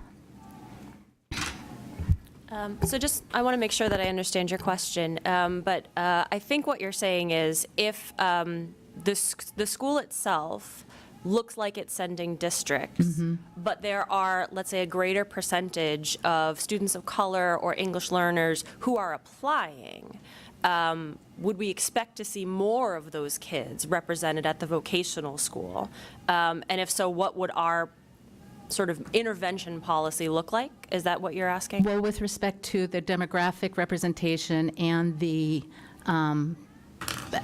also as the protected classes piece. So if that's the way that that is that the way that that would be represented? So how our analysis is going to look, and this is consistent with what the federal guidelines describe, is we're going to be looking at the vocational school, and we're going to be looking at those protected classes of students. And that's a combination of classes that are protected under both federal and state law. So we've actually added our state protected classes in, and that includes gender identity and religion and some additional categories, because we wanted to be really comprehensive. And what we'll be looking at is, does that vocational school in all of those classes look like the sending districts? And that's going to get at the sort of opportunity gap issue. What we've heard from some folks is there may be places where students of color, students with disabilities, all kinds of protected classes might apply at greater percentages than some of their peers. And if so, is the department going to intervene in such a case? And the answer to that is we're going to be looking at all the data, and we're going to be having a very open relationship with schools. We've been very involved with them over the last few years, and will continue to be so. So I guess that's not entirely clear to me. If you're saying that the group is, say that again about the group and about the individual. Sure. So the way that the guidelines work is they say if you use criteria that have a discriminatory effect on students, then you have to go through that two-part test. You have to validate the criteria as essential to participation, and you have to show that no non-discriminatory alternative exists. So it's very effects-focused, and that's the approach that we'll be taking as well, sort of using our data-driven, results-focused. If we see that effect happen, that's when we're going to be getting involved. So I guess that I need to see that be more explicit in the regulation, and I feel like we're talking about some habits of schools and administrators who are used to having the department review and sign off on, et cetera, and I think this is one of the really challenging aspects of what's happening, that after 20 years, with the kinds of changes that have been highlighted from the commissioner, if I heard correctly, but the notion of attestation versus demonstration, I think, is significant. And I also feel like the coalition did provide extensive comment around these key areas. And so I do thank the coalition for pushing and advocating for the strongest regs possible. I just don't feel we are there yet. Reaching out, to educate all of us, answer any questions we might have, working with the department. And I feel like we are past first steps, that this is a major next step that is really important to get right. So it's not clear to me. I really appreciated Senator Cronin's questions. They were right to the point. What are the areas, what's unfair, and what necessitates a lottery? That would be great to have that clarity. And I want to see that clarity in the regulation. And it strikes me as divergent on the part of the department not to have as much clarity on these issues as we have seen in past policy proposals. So I'm not inclined to support it. I feel like I will probably vote present because of the work that has been done to date, and I do support all of that, but I just can't, I'm not there. And I just want to respond to one of your points, which I think was excellent, which is this is a big next step that we are taking. And we're not going to be leaving schools and families out in the cold. This regulation, as with all the regulations that the department issues, it deals with the shalls, the musts. What you will be seeing from us is guidance on this. We are working on it actively right now. We obviously wanted to see how today goes, but we have drafts in progress, elucidating a lot of the points that I think that you have raised today, and giving support to districts, both from the department and putting them in touch with federal resources as well that do exist, that will help them make these changes. So the fact that we're hopefully changing the regulations today is not going to be the end of it. We're going to be issuing guidance, we're going to be working with schools, and we'll be very actively involved. And I've had the pleasure of working with a lot of people in our vote group, and I have to say they're not just willing to do that work, they're excited to do it. Well, that's good, because I think, we're in for the long haul then. And to the degree that we're going to be able to see a timeline and see how things are working out, I don't know, potentially. I feel like good enough is not, our kids deserve better than good enough. And when especially we're talking about students of color, students with disability, English learners, economically disadvantaged students who are already falling through the cracks, and indeed we're trying to get this on board for next year so that we can start making an impact. However, it just is surprising, and I'm unhappy that we're not showing a stronger support in this regulation. But thank you. Thank you, Member Stewart, for your testimony and your comments in the context around your thinking on the issue. One thing that you said, and I just wanted to make sure that Attorney Luby spoke to us a little bit about that, was just a statement that's in the record, is about the level of compliance that the Commonwealth has either had or not had with federal regulations for years. And then I'd like to call on Vice Chair Morton after that. Yeah. So I would say in response to that, what the guidelines are, and that's sort of what we're speaking about. These are federal guidelines. They appear as an appendix to Title VI. So what it is in terms of its legal weight is these are very helpful and illustrative, and they give us a lot of important guidance. In the same way that the department issues its guidance, it sort of explains things in greater detail. What that guidance has said is if you're using criteria, you need to go through this two-part test. And I think we've depended on schools to sort of do that going forward. It is part of something that they attest to when they receive grant money, for example. But also, one of the things that is important is in tandem with all of that, and this is a corollary to the guidelines themselves, there are a specific kind of review. They're called MOA reviews, Methods of Administration reviews, and what they are civil rights reviews. And so the department has been conducting those every year. We go through different groups. Sometimes it is a regional school, sometimes it's a city school, sometimes it's even post-secondary vocational programs. And so we've been going in and reviewing those annually, consistent with our obligations to USED. Over the past year, there's been a lot of changes in that respect. One of the biggest changes is we proactively approached USED and said, this is something that's on our mind. We're really looking at equity and access in Massachusetts. We would like to create a more robust protocol for finding schools that may need our help. And they gave us permission to send in an amended targeting plan, which they then approved. And we were really happy with that. And then subsequently, USED then issued its own new guidance, and what they've done is really transformed on their end, their process. Traditionally, MOA civil rights reviews were conducted separately from other kinds of vocational reviews, and that was by letter from the U.S. government. You have to do those separately. Over time, Perkins, which is the federal statute that addresses vocational education, has gotten more and more comprehensive. It has reached out to additional student populations. And as such, there's a lot more overlap between those federal guidelines and what's in Perkins. And now what USED is telling us is, let's combine those two things. Let's be more efficient and be very mindful of these protected classes of students, so that when you go out there and talk to schools, we're looking at all of these things. And in response, we have sent an updated plan to USED about how we're going to look for those things. And it just really is building on and improving how we've done that over the years. All of those materials are available on our website. All of the criteria that we look for with respect to all of these civil rights concerns are right there so that the public can see it, anybody who's interested can see it, and those reports are public as well. Thank you for the clarification. Vice Chair Morton. Thank you very much. I'm just really impressed by the commentary in support of the regulations, and I want to just echo my support for the great work that I think that many have done to kind of craft some strategies that will hopefully lead to not only fairness and equality, but also equity.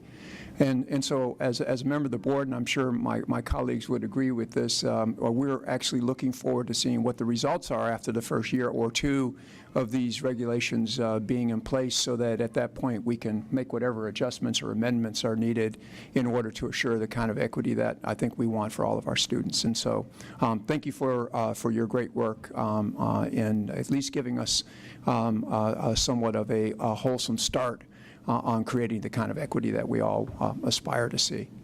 Thank you. Thank you, Vice Chair. Any other comments from the board members? Do I hear a motion for approval? I'll make a motion to approve. Thank you, Member Hills. Any second? Thank you, Vice Chair Morton. All in favor? Aye. All opposed? Present. Okay, one present. Thank you very much, and thank you to the team. It's been a multi-year journey. Yes. Thanks very much. Okay, next up, we're going to be talking about advancing deeper learning, an update on the Kaleidoscope Collective for Learning. I invite up Senior Associate Commissioner Komal Basin. Am I pronouncing Basin? Sorry, Komal. Michelle Ryan, Implementation Director. So thank you, Madam Chair. As we spoke about at the top of this meeting, we continue to focus on engagement in learning for our children. We recognize the results that show that kids sometimes feel disengaged from their learning, and we are interested in advancing this idea of real engagement through deeper learning. We've asked Michelle Ryan, Komal Basine, and our innovative assessment man, Sam Ribnick, to come up and talk about kind of where we're heading in the future. And we hope that this kind of sets the stage for where we're going for teaching and learning going forward. Komal, you're up. All right. Well, good morning, everyone. Thank you for your time today. My name is Komal Basine, and I'm pleased to introduce my colleagues Michelle Ryan and Sam Ribnick, who are here to give an update on the Kaleidoscope Collective for Learning and progress on the innovative assessment development. In this presentation, we will start by working on our clicker. Michelle will anchor us in how we define deeper learning. Thank you. Sam will share how we've tried to develop an assessment that reflects this instructional philosophy. And I'll conclude with some thoughts on how we are supporting schools to implement this work. We'll then wrap up with some next steps and questions. So we'll start with Sam. Great. So I want to begin our conversation here looking at a learning standard. This is an example of a science standard from 6th grade. Construct an argument supported by evidence. It's about body systems and how they interact. And at the simplest level, you could ask, what does a student need to know and be able to demonstrate in school that we can say they've mastered the standard? And so what I'm showing here, this is small, but it's just, you can imagine a worksheet that has each different body system, and students have to say, what's it called, what does it do? And at the simplest level, you could argue, this is what we want students to master with this standard. But of course, what we're really asking of students is something deeper. And I'm going to hand it to Komal to talk about what that could look like. So if we really think about the student experience in school, what would it mean to truly engage with this standard? So let's imagine this deeper learning task, which is inspired by the Open SciEd science curriculum. Imagine if students were greeted with a clear purpose, interacting with a teenager named McKenna, a fictional teenager who's in the hospital for digestive issues. Now imagine if students had a clear problem to solve. Being positioned as medical professionals, imagine them looking at body scans, collecting data, developing a hypothesis collaboratively, and through this, applying their knowledge of how body systems interact at the cellular, organ, and organ system level. And now imagine a product in which students both create a meaningful write-up, but also work in groups to think about empathic communication to McKenna's family. If this is how students experience this standard in school, you can imagine that they would have a variety of entry points to engage and to master the standard. But we would also see numerous opportunities for them to demonstrate creativity, to leverage their identities. And we would start to see students transition from being people who have to do science in school to students who see themselves as medical professionals, as scientists in the field. This is the idea behind deeper learning. When we present on this work with educators across the Commonwealth, we're frequently told by educators, I already teach this way, which is great. We also get questions from educators who want to teach this way. Folks ask us, how do I teach this way? Do you have resources? They ask us for resources on how to create access for all students to this kind of experience.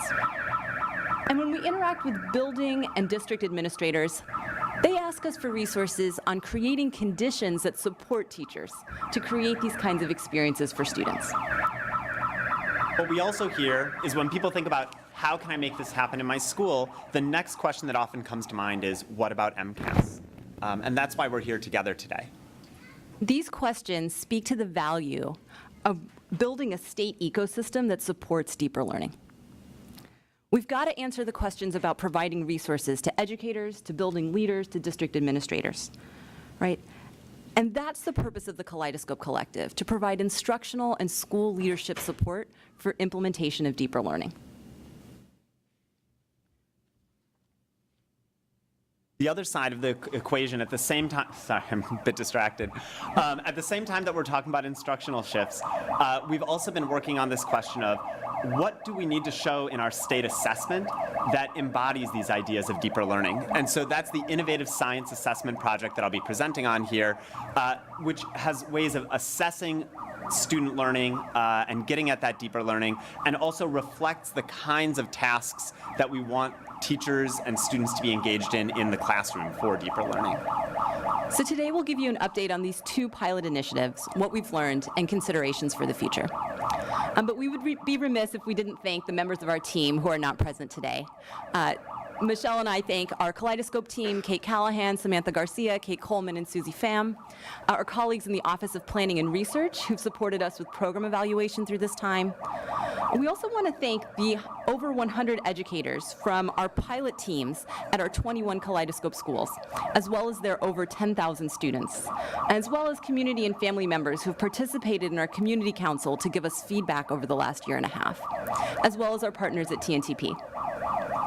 And similarly, I want to acknowledge the very important work of the student assessment team and the science instructional support team who have been very closely involved in our work on the innovative assessment. My colleague on the innovative assessment work, Corinne Stever, the many, many teachers, students, and other educational staff who have been involved, and our partners at West Ed, the Concord Consortium, and Pearson, who are hands-on building this as we go.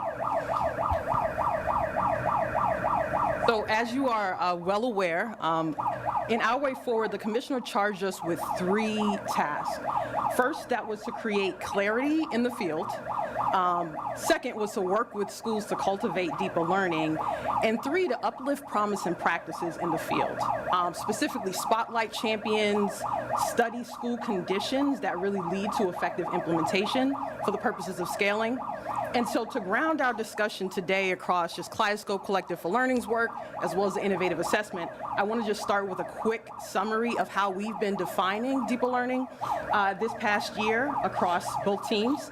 And that starts with here. We have been defining it at a very high level as grade level work that is relevant, real world, and interactive.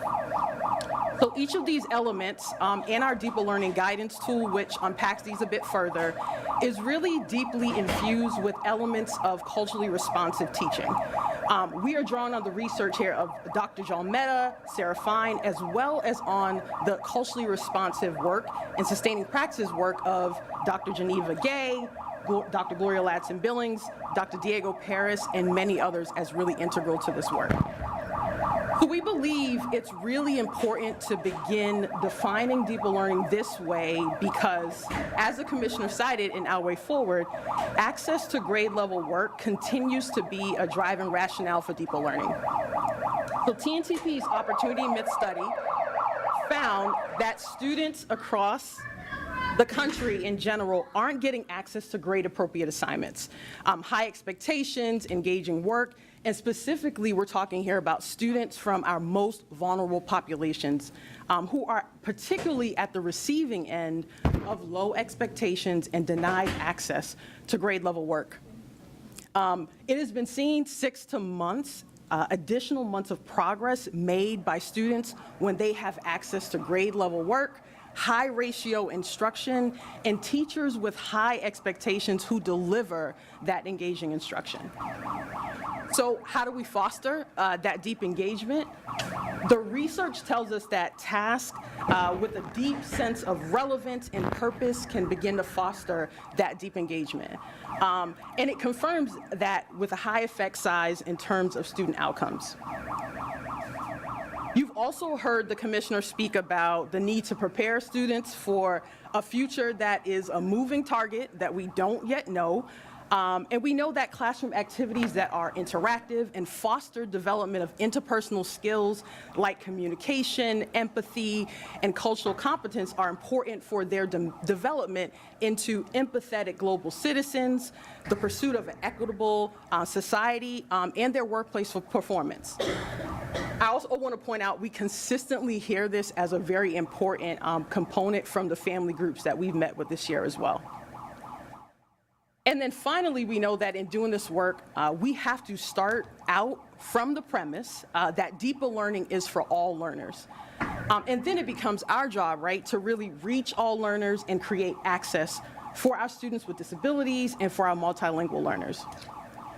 In addition, I think it's important also to note that we need to take a really deep look at representation in the curriculum and ensuring the manner that it is delivered involves culturally sustaining practices to ensure that we're providing all students with opportunities to be successful. So deeper learning, as we define it, begins to bring together some of these elements. And the aim here is to provide students with grade level work, again, that is interactive, relevant, real world, in the service, though, of students developing mastery, identity, and creativity. So just a quick example here, what might that look like? You might be wondering. At a high level, here's a first grade example from EL Education, focused on pollinators. And I'm sure we all know pollinators, creatures like birds, bats, insects, butterflies, who, in the process of consuming nectar from plants, spread pollen, which helps fertilize plants, which helps ensure that plant species survives. This task has a strong foundation for creating deeper learning. So in this task, students begin to engage with grade level reading and writing standards, as well as grade level science content. This here we start with a very clear purpose, right? Establishing relevance of the grade level standards, such as why should people help pollinators to survive? And then we look at how can we give students a problem to solve in groups using what they've learned from rigorous text, driving rich discussions, and engaging in scientific thinking. And then lastly, we look at students creating a very clear product to show their solutions to the problem. One example could be a research-based proposal in their authentic voice to school community members.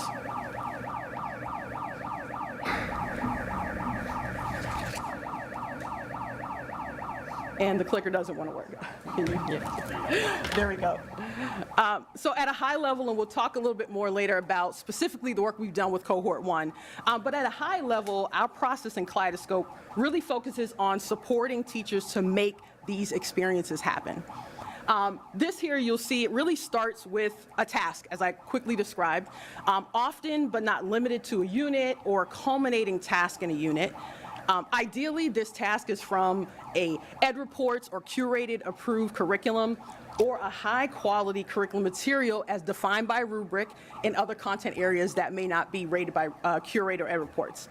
In this particular case that you just saw, EL Education is a curated approved curriculum. And then consistent with our colleagues in CIS, our deeper learning work aims to position teachers as savvy consumers of high quality instructional materials. So that looks like starting with a group of educators, preferably in a team together in partnership with an instructional leader or coach to run. One of the examples is our task adjustment protocol, where they examine the task through the lens of deeper learning, and our equity pause, which begins to examine representation in the curriculum and culturally responsive access points that considers places where the task may need just-in-time scaffolds to really create access for all. Once they're confident and have worked together collaboratively, they prepare to teach using another protocol that we've developed focused on facilitation. And then afterwards, we culminate that with really looking at student work to the extent to which it's aligned to deeper learning and our commitments to equity.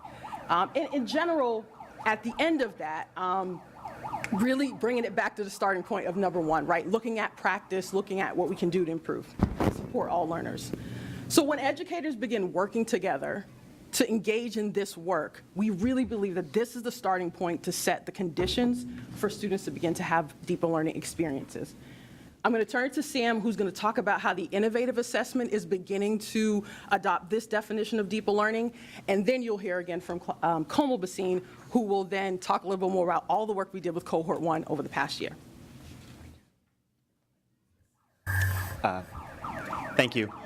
So I first just want to share by way of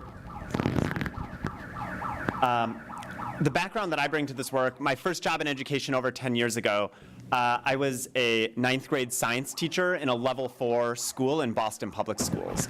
And I was teaching a science subject that had an MCAS test at the end of the year that was a graduation requirement, the conceptual physics test.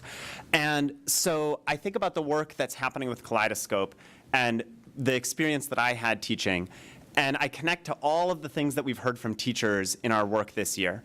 Because on the one hand, MCAS played such an important role in shaping the standards that we held for students and making sure that we knew what students need to learn at the end of the year.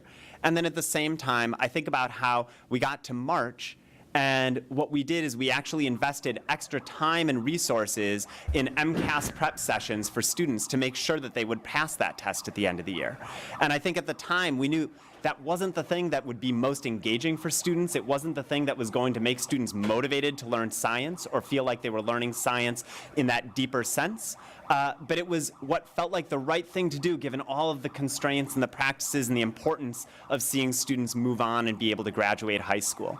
And what we're trying to do here is to set in place the conditions for deeper learning, and that means also looking at what does the assessment look like at the end of the year, so that getting ready for the test is the same as learning science in a deep, authentic way. So the work that I'm presenting here, we're really building on so much of what we know works well about the MCAS, but adding in 3 innovative features, and in a little bit I'm going to actually demonstrate and show you some examples of what we built in this first year of the pilot. So the 3 big innovations that you'll see. Number 1, there are simulations in the assessment so that students are actually doing interactive work. And that means that students can do real science work on the assessment. Things like conducting investigations, designing engineering solutions, gathering data, making observations. The second big innovation is that we've set the questions in the context of a storyline, so that students are answering questions in service of a meaningful problem with purpose and in a culturally responsive context. The third innovation you'll see is that we now are showing diverse characters, so students and adults, engaged in the work of science to make the test more inclusive and to make sure that students feel like they can see themselves in the work represented on the test. So in just a little bit, I'm going to show you some actual samples of what we've produced this year. I do first want to just back up and give a brief overview of the work to date. And there's more detail on this in the memo that was distributed ahead of this meeting.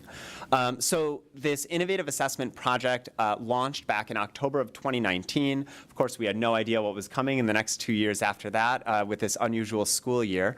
But we got federal approval for something called the Innovative Assessment Demonstration Authority on a very detailed proposal that spelled out the plans for this innovative science assessment. And so that was approved in April of 2020. We began test development over that summer, and this entire year we've been working intensely on getting a first prototype ready. And I'm proud to say that that just ran successfully with grade 5 and 8 students, over 1,000 students in each grade. From around 20 schools, and that prototype really has served as a first proof of concept, and we're going to be taking lessons learned from that into the future pilot that we're going to be continuing. And so you can see some of what's mapped out for years ahead, continued pilots in the next couple of years, and then eventually transitioning to preparation for statewide use as we take what have we learned from this pilot and can incorporate that into a statewide science test. One important thing to note is that none of the prototypes this year had their scores used in any sort of state accountability or school accountability systems. So that will remain the case in the next year of piloting. But of course, all of this will be analyzed in depth so that we're getting the data that we need to understand how can these scores be effectively used in a way that's comparable, reliable, valid, so that we can put this into use as part of a statewide test. I just want to quickly ask, if it was piloted in June of this year, is there any allowance or factoring for the sort of unusual school year that we've had that's been looked at? And if I'm previewing something, just say so and we'll get there. So absolutely yes. We understand that it would be we wouldn't want to draw any overly strong conclusions from the results of this year's pilot, but in many ways, the purpose of this pilot this first year is really to serve as a proof of concept, to make sure that if we put it together in this way, that students can successfully engage with it. So we're going to be looking at a lot of analysis after the fact, but even just if we can see that students are successfully engaging with it, we're gathering student feedback in a survey after they sit for that innovative assessment. And so those will be some indicators that at least tell us we're going in the right direction. And then there's continued years of piloting where we'll be able to gather more solid data and also from a larger audience before that would be put into statewide use. Thank you. So I want to give a quick look at what some of this looks like in practice. Then I'll actually be demoing part of the task for you today. So the first piece you can see here is just a quick illustration of the simulation. And so on the left, you see an example of a next-gen MCAS question. And so there you can see students are looking at sort of a design problem related to a composter, and then they answer some questions about it in writing. And already, you can see that there's some things done to try to make it relevant and meaningful for students. But what we've done now is we've got many more technology tools that we can use, and we're trying to think about how do we embody this idea of deeper learning. And so on the right, you see an example of the simulation, which now has more elements of, you can see the bar charts on the right. That little leaf condition I'll show you later is a place where students actually make direct observations, and there's settings that they can change as they conduct investigations. The other piece that I mentioned is this idea of having diverse representation in the test. And so we've worked with a group of educators who serve on something called the Bias and Sensitivity Committee. And so we've made a lot of effort to ensure that we're capturing a full range of student diversity. So certainly we thought about race and ethnicity right off the bat. Teachers helped us understand the importance of showing gender diversity, so male, female, but also non-binary students. Think about skin tone, even within considerations of race and ethnicity. We have students shown with visible disabilities. So you can see the student in blue on the bottom with a cochlear implant.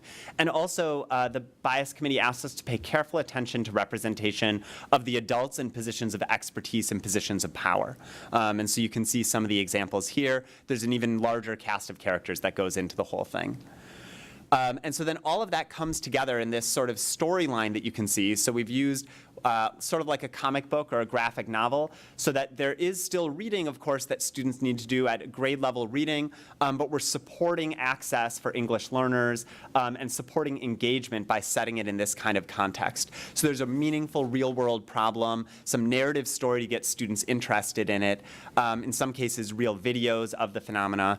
And then I'll show you, this is an example of we've created, in addition to the tasks that are used in the actual pilot, which of course are secure test materials, so I can't present those here today, we've created a demonstration task at grade 5 and grade 8, so that would be something that people could see. We also provided that to the pilot schools ahead of time so that they could use them with their students to get familiar ahead of the pilot. So this is what a student would see when they enter the grade 5 task. So a brother and sister explore a river in a local park. You can see them making some observations. The brother says, I can take notes about what the river is like. And the sister says, we're worried about how building a shopping mall on the other side of the river might affect it. So that's where we're trying to pose a purposeful problem so that students see themselves as using their science knowledge with meaning and purpose. So as they progress through, the student makes some observations. Hey, I see small things moving in the leaves. They answer some questions. This one I think is, looks more like what you might see on MCAS today. So they review the student's notes on the left, and then they would choose from the drop-down menus. And then this is the part where I do want to model this using the actual simulation. So then we have questions where students would have to, in this case, construct a food chain model that describes what's happening at this part of the river ecosystem. And so it says, at location 2 on the river with many sunny days.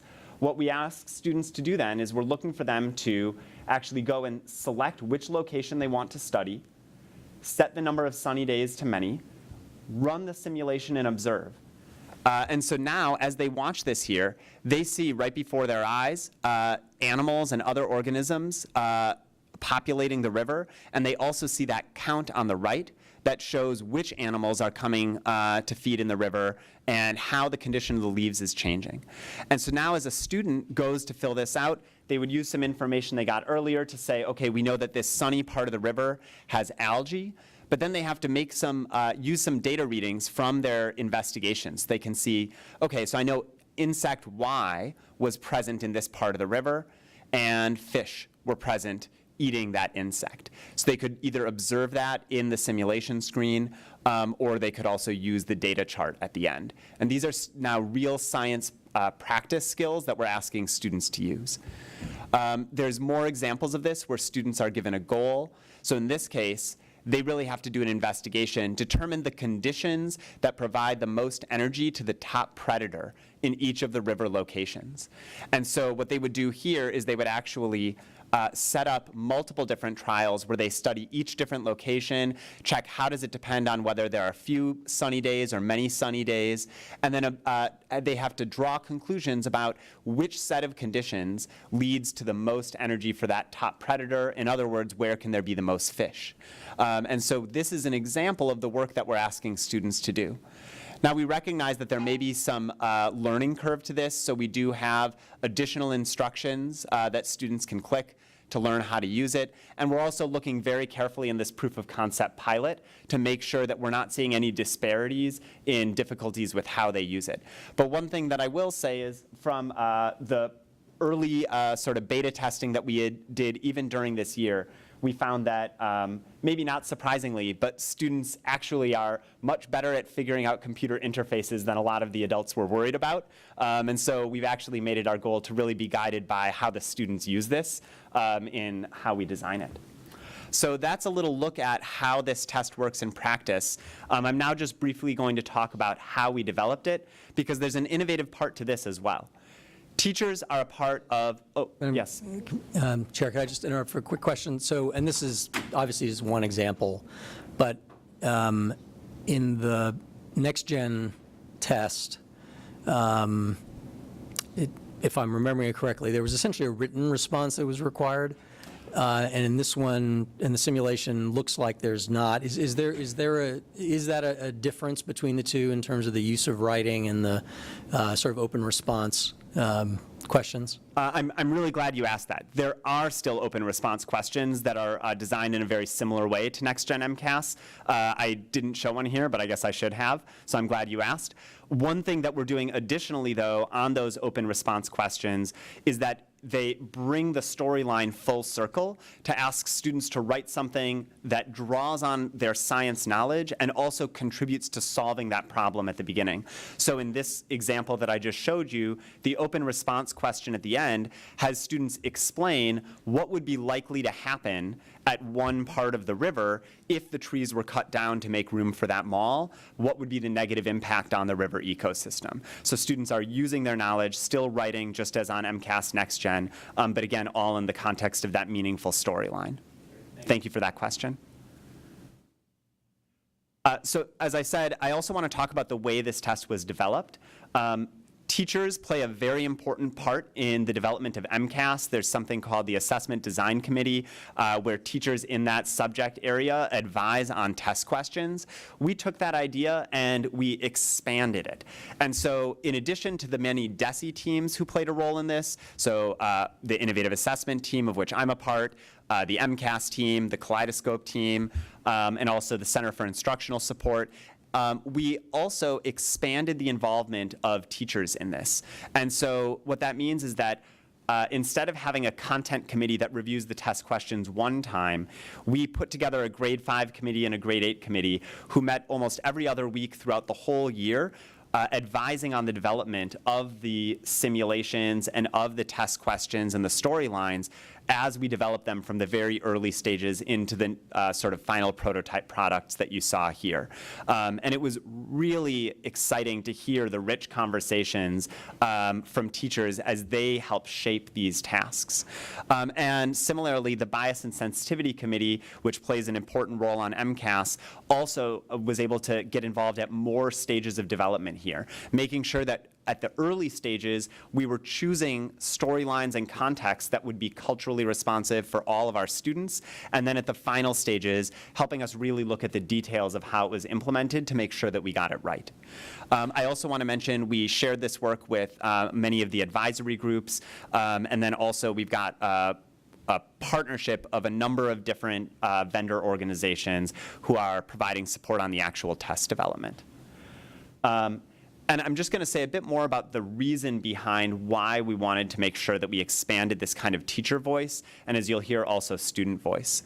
I think embodied both in the Kaleidoscope work and in this innovative assessment work, we're really making it our goal to listen to the people who are most impacted by the way that we design this. And so that means that we're really getting in tune with students, and the impact that they feel and how testing affects their instructional environment, and similarly hearing from teachers and the impact that this has for them, so that we're not just leading with our opinion or jumping to a solution. So there were many, many different ways that educators were involved. I already talked about the science assessment committees that met every other week, the bias and sensitivity committee. But another thing that we did in this first pilot year is we had sort of even earlier than the pilot, like beta testing tryouts of little pieces of the test, one bit at a time, in classrooms, and we deliberately chose classrooms with representative populations, making sure that we had representation of students with disabilities, of all different races, of English learners. And we even went a step further and did one-on-one interviews with a particular method called cognitive laboratories, which is a process basically where we have a student work through the task on a one-on-one Zoom, and we're asking very careful questions to understand their thought process, what they like, what they don't like about it. And again, trying to get a real diverse group of students in that. And then we're going to close the loop over this summer by holding additional focus groups with educators to get feedback on what we've developed. So I want to share with you just briefly some of what we've heard from students, and these come from student comments in the survey that we gave after those beta tests. We don't yet have our results from this end-of-year pilot, but you can see students saying, I like that there were a number of videos and that there were simulations.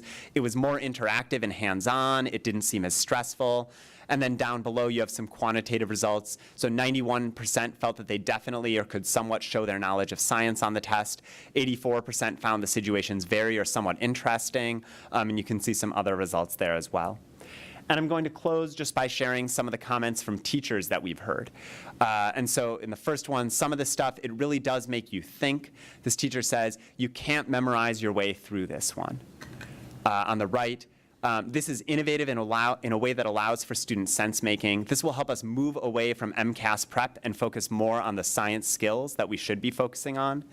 And the last one there, I think students need a test like this. Students can do so much more, and we think so too. So with that, I'm going to hand it over to Komal, who's going to talk about some of the ways that Kaleidoscope is supporting schools in getting towards this kind of deeper learning. Thank you, Sam. So Michelle began by grounding us in a common understanding of deeper learning. And as Sam just referenced, he described the work that has been done to develop an assessment that signals this instructional philosophy. So I'm going to now transition to discussing school support. How do we support our educators and the school and district administrators who support them in creating access to these opportunities for students? And this, again, is where Kaleidoscope's instructional leadership support to schools comes in.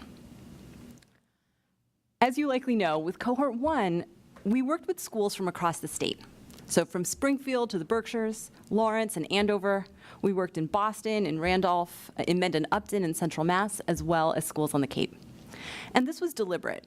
We looked to construct a regionally and demographically diverse group of schools with the goal of deeply understanding all of their entry points to this work, ultimately enabling us to build a menu of options for schools across the Commonwealth.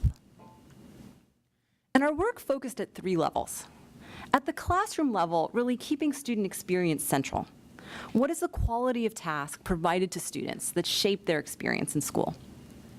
Then we focused on the instructional leadership level. What are the moves that support teachers to do this work?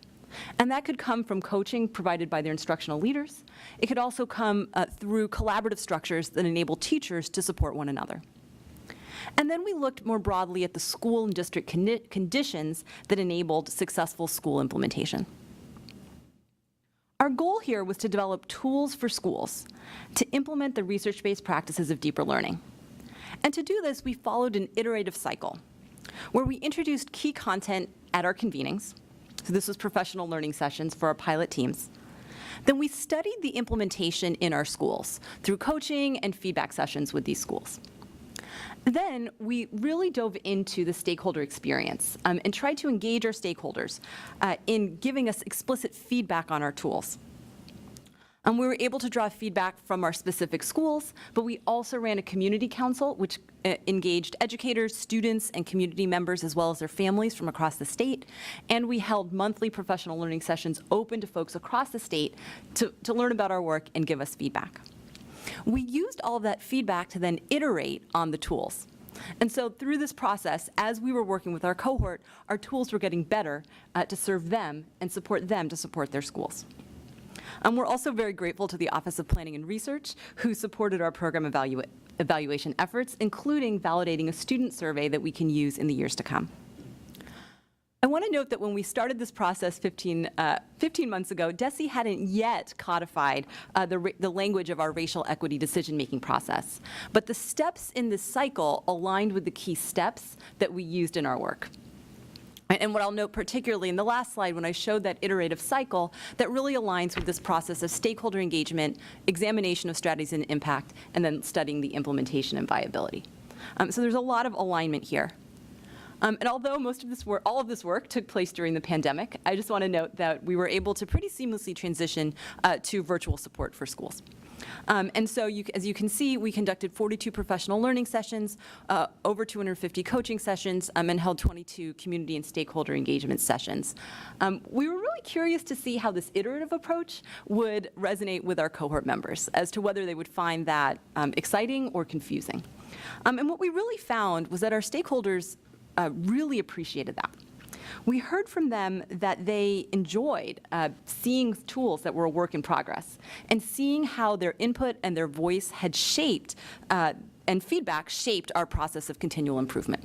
So that was a positive surprise. I would also just note that the volume of work we were able to do is a huge testament to the commitment of our educators, their families, and their students. Right, that these educators in the midst of a crisis situation prioritized this work because they knew it was crucial to the student experience. So what was the result? Overall, we were able to support deeper learning implementation in our schools. And our cohort found our professional learning sessions to be effective and our tools to be useful in their context.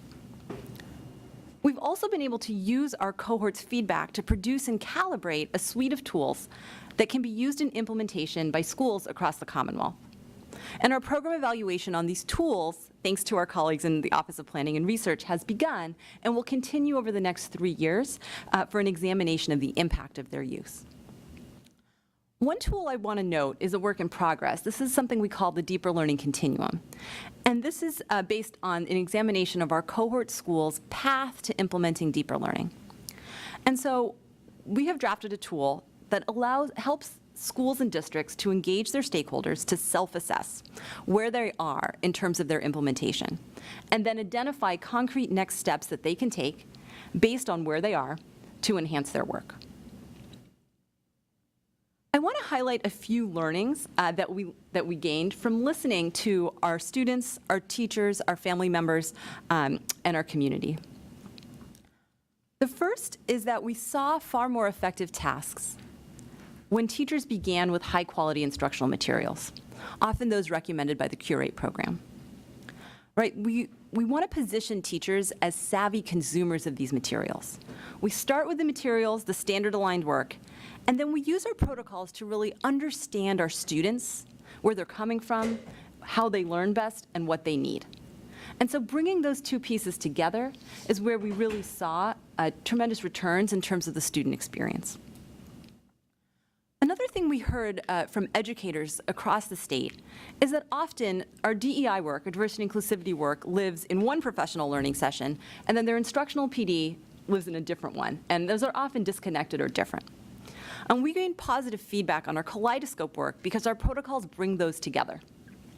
And so with, for example, in our equity pause, educators are working to create access for the students in front of them, right? And our work focuses on supporting teachers and educators to do this in very tangible and concrete ways with next steps for their daily instruction. Much of the feedback from the field focused on how to ensure that our tools were useful for the field, right, and elevated teacher voice. Educators repeatedly give us feedback asking for tools that are short and sticky and organized in a way that helps them make choices based on their content. So start here, see where you are, use your context to identify your next step. And we found that this had more impact than lengthy guidance. And finally, thinking about initiative coherence. This is a learning that we're still in the process of investigating with our program evaluation team. So I'm sharing this as an initial hypothesis. There were many schools in our program that had so many wonderful partnerships and programs. And these added a ton of value to their building. But one of the things we saw was that the number of programmatic additions didn't actually predict the daily student experience in school. What appears to be the predictor is the coherence among these initiatives and the quality of support provided in the form of instructional leadership support to the teachers and educators in the classrooms. This is what we heard from teachers across our program. And so a lot of our work has been investigating what are the supports that our teachers are finding useful in the form of professional learning, the use of common planning time, and the elevation of teacher voice. But overall, one of the most exciting parts of this work has really been the opportunity to sit with, roll up our sleeves, and learn from the amazing educators in the field. And of course, their students, who have spent a pandemic year taking instructional risks. And so we really have to express our gratitude to be able to have learned alongside of them. So with that in mind, what's next for our center? I will note that this has been a very high-touch initiative, and that's been crucial and deliberate because this is a pilot. As we think about moving forward, we're considering scalability. And our program evaluation will help us identify those practices as we think about scale and conduct an analysis of their impact. So again, as we look to future cohorts, our focus is on scalability of the program. And we're considering multiple options in communication with the commissioner, whether expanding number of districts, increasing collaboration with different centers, and considering asynchronous PD modules that are easier to scale. As we emerge from the pandemic, we'll be working in the context of the— There's no pandemic. You're injecting kids with an experimental thing that doesn't protect them from anything, and they're getting sick. We'll be working in the context of the broader DESE recovery strategy to make decisions about how best to support schools and districts to do this work. Of course, the next steps also involve work on the innovative assessment, so I'll turn it to Sam to speak on the next steps for assessment. Yeah, we're working in close partnership, thinking about how we grow each of these things. And so on the innovative assessment side, the plan for next year, as I already mentioned, is a larger pilot, probably expanding to around 5,000 students in each of grades 5 and 8. We'll also be continuing to develop new kinds of innovative simulations and tasks. So with this second pilot year, we can still introduce new innovative features before at some point we'll have to kind of lock into a test design with what we've seen works best.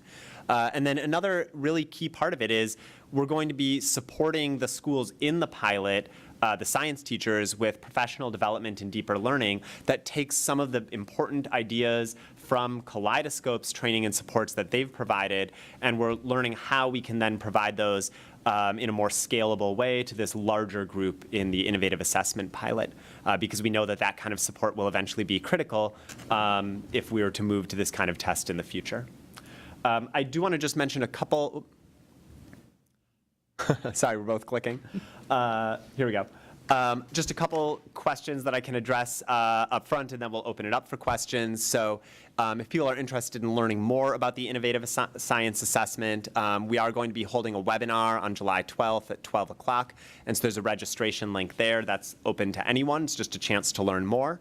for people in districts, schools, charters that are watching that are interested in joining for the pilot for next year. We have an email there, IADA_DESI@mass.gov, and please contact us to express interest. We have to very carefully make sure that we're assembling a very representative group, but we would love to know if you're interested. And I do just want to reiterate, because I think this will be on some people's minds, so when will the test be required or counted in official scores? We're still in these very, very early pilot stages. It's still to be determined when these features would become part of a statewide test. That might be 2025 or later. And of course, there would be a lot of work done in the ramp up to that and a lot of communication. So still at those early pilot stages now. And with that, we will now open it up for questions. Great, thank you. Any board members have questions? This has been an amazing journey throughout a very difficult year to get to where you are, so I really commend you guys for getting here. Any comments, Member Hills? Just two questions. So thank you very much for a wonderful and comprehensive presentation. First, you gave information about the districts, profiles of the different types of districts and schools that are involved. I'm curious in terms of size of the districts that are involved. And I'm not even sort of have a bias as to what answer is good or bad. I'm just curious. Secondly, imagine sort of a scenario where you continue sort of piloting this, the feedback's good, you're going down this path. Is it your expectation that this type of test would be applicable to other parts of the other pieces of the competency determination? I can speak to district size. Within Kaleidoscope, we worked with districts of a variety of size, generally small to medium. But our focus with Cohort 1 was really on the school conditions rather than the district conditions that enabled that work. And so I think really looking at the school size, which varied significantly. As we look to Cohort 2 and 3, we'll start thinking of the district as a unit of scale and really start to examine the impact of district practices on those school conditions. I'll turn it to Sam to speak about the assessment. Yeah, and for the assessment pilot group, similarly, there's a range. We had schools from Boston. We had medium-sized districts, also very small districts involved. And to your question about how this could be used in other tests, one thing I want to first clarify regarding the competency determination is we deliberately are not yet piloting anything on high school tests because the stakes are a bit different, with the test having an impact for an individual student's outcome, whereas at grade 5 and 8, it's only used at that aggregate school level. So this pilot that you see right now is only for grades 5 and 8 science. As far as future plans, I don't know if Commissioner, if you want to speak to that, or else I. Yeah, I mean, I just think this is kind of an introductory overview, and we're going to have a lot more details. They're going to come back. This is not the last time you're going to be seeing them. They're going to come back with their findings, which will help us give you kind of more congealed thinking around where this is going. That's good. Thank you. Member West? I'll ask a question of Sam also. First, thanks for a great presentation. I'm very excited about the innovative assessment work.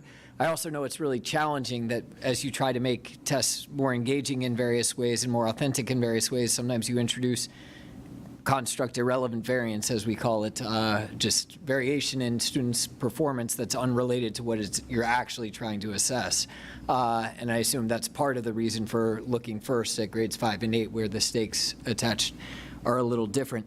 But I wanted to actually step back and ask you about the sort of theory of action, or you motivated the project really by reference to your experience seeing what happened in 9th grade classrooms in advance of the end of year physics MCAS.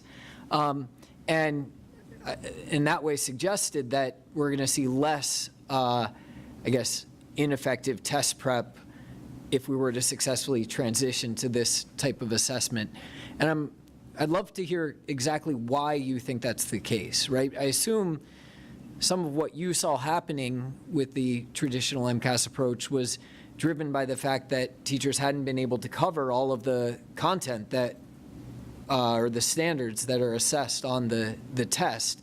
and therefore we're having to sort of cram that type of preparation into the end. Is the idea that this type of assessment wouldn't cover as much in terms of standards content, or, I don't know, where does that ability to avoid test prep come from in the theory of action here? Yeah, so that is very, very much at the heart of our theory of action, and I think I would say at this point, this is our hypothesis, and we're going to be looking to see how does this play out in practice. That's a big part of what we're trying to learn through this expanded pilot. But I think some of the reasoning behind it is that this, by giving students tasks that have a series of connected questions on a smaller cluster of standards. So for example, in the nature walk example that you saw, there's going to be a handful of standards, maybe 5 or 6, all related to that same scenario, where students have to demonstrate their learning in a deeper and deeper way, and also have to demonstrate their use of science practices and their ability to apply that in what we call a transfer situation. So we're deliberately choosing scenarios that would not be things that students are likely to have covered exactly the same way in class, but instead looking for evidence that they can take what they've learned in class and apply it as scientific thinkers and doers in this transfer scenario. And that if that's what we're assessing at the end of the year, then what we hope that encourages in classrooms is similar projects that allow students to go deeper in one area and see how you apply things that you learn in class to investigate a problem deeply, to use science practices in that investigation, put students at the center of the learning.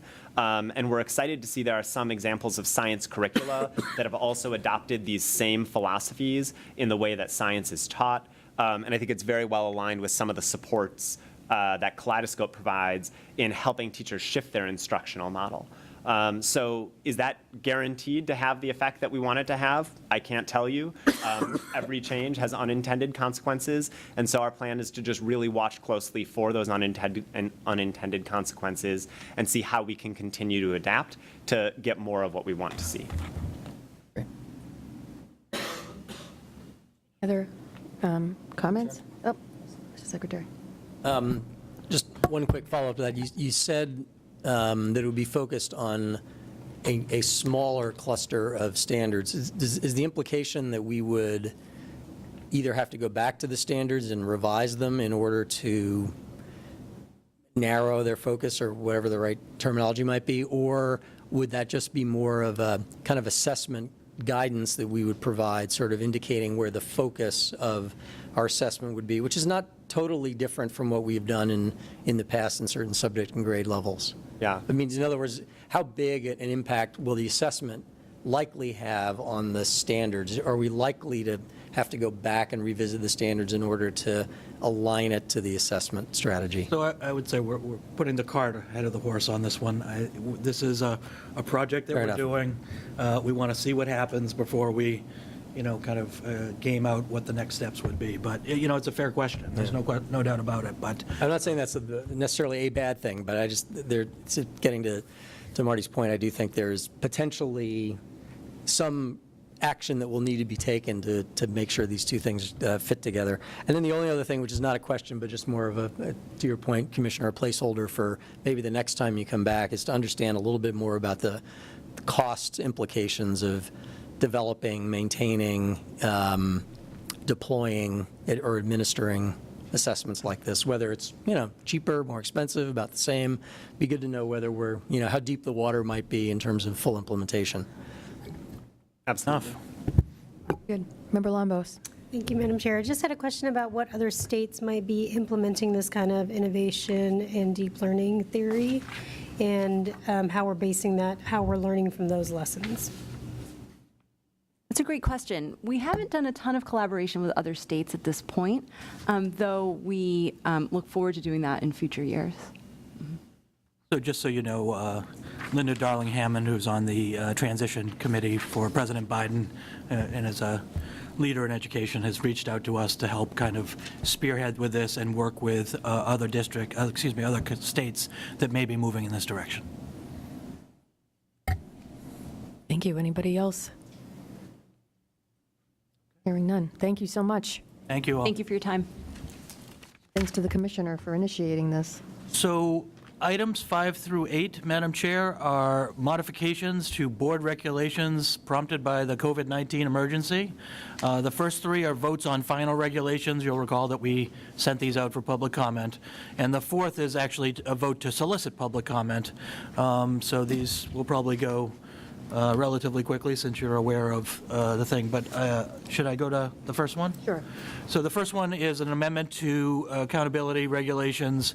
The board voted on April 20th to submit public comment on a proposed amendment to the accountability regulations that would allow the department to refrain from issuing new accountability determinations for districts and schools for school year 2021 because of the pandemic.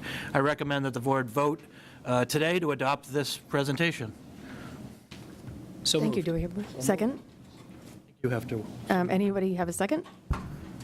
Did I move it? You moved it, I think, Member West. Thank you. All in favor? Aye. Thank you. Ayes have it. Any opposed? No. Okay, the second one is also on April 20th, the board voted to solicit public comment on a proposed amendment to the charter school regulations relating to the list of districts in the lowest 10%, which is required by state statute. The amendment, which is needed because we lack MCAS results from last spring due to the COVID pandemic, would effectively freeze for this year the list that was released in the spring of 2020. I recommend that the board vote on June 22nd today to adopt this regulation. All right. Do I hear a motion? Second? Second. All in favor? Aye. Anyone opposed? Good. Okay, moving on. The third action that we discussed on April 20th is you guys voted to solicit public comment on a proposed amendment to the educator licensure regulations that would extend certain staffing flexibilities through the 21-22 school year. The department did not receive any public comment regarding the change. I recommend that you finalize this vote and adopt the proposed amendments. Okay, do I hear a motion? So moved. And a second. All in favor? Aye. Aye. Any opposed? Thank you. Okay, the last amendment is I'm recommending that the board send out for public comment proposed amendments on the competency determination regulations. The proposed amendments would extend the interim passing standard for the CD through the class of 2025 for English language arts, math, and science. The memorandum under Table 8 provides the details.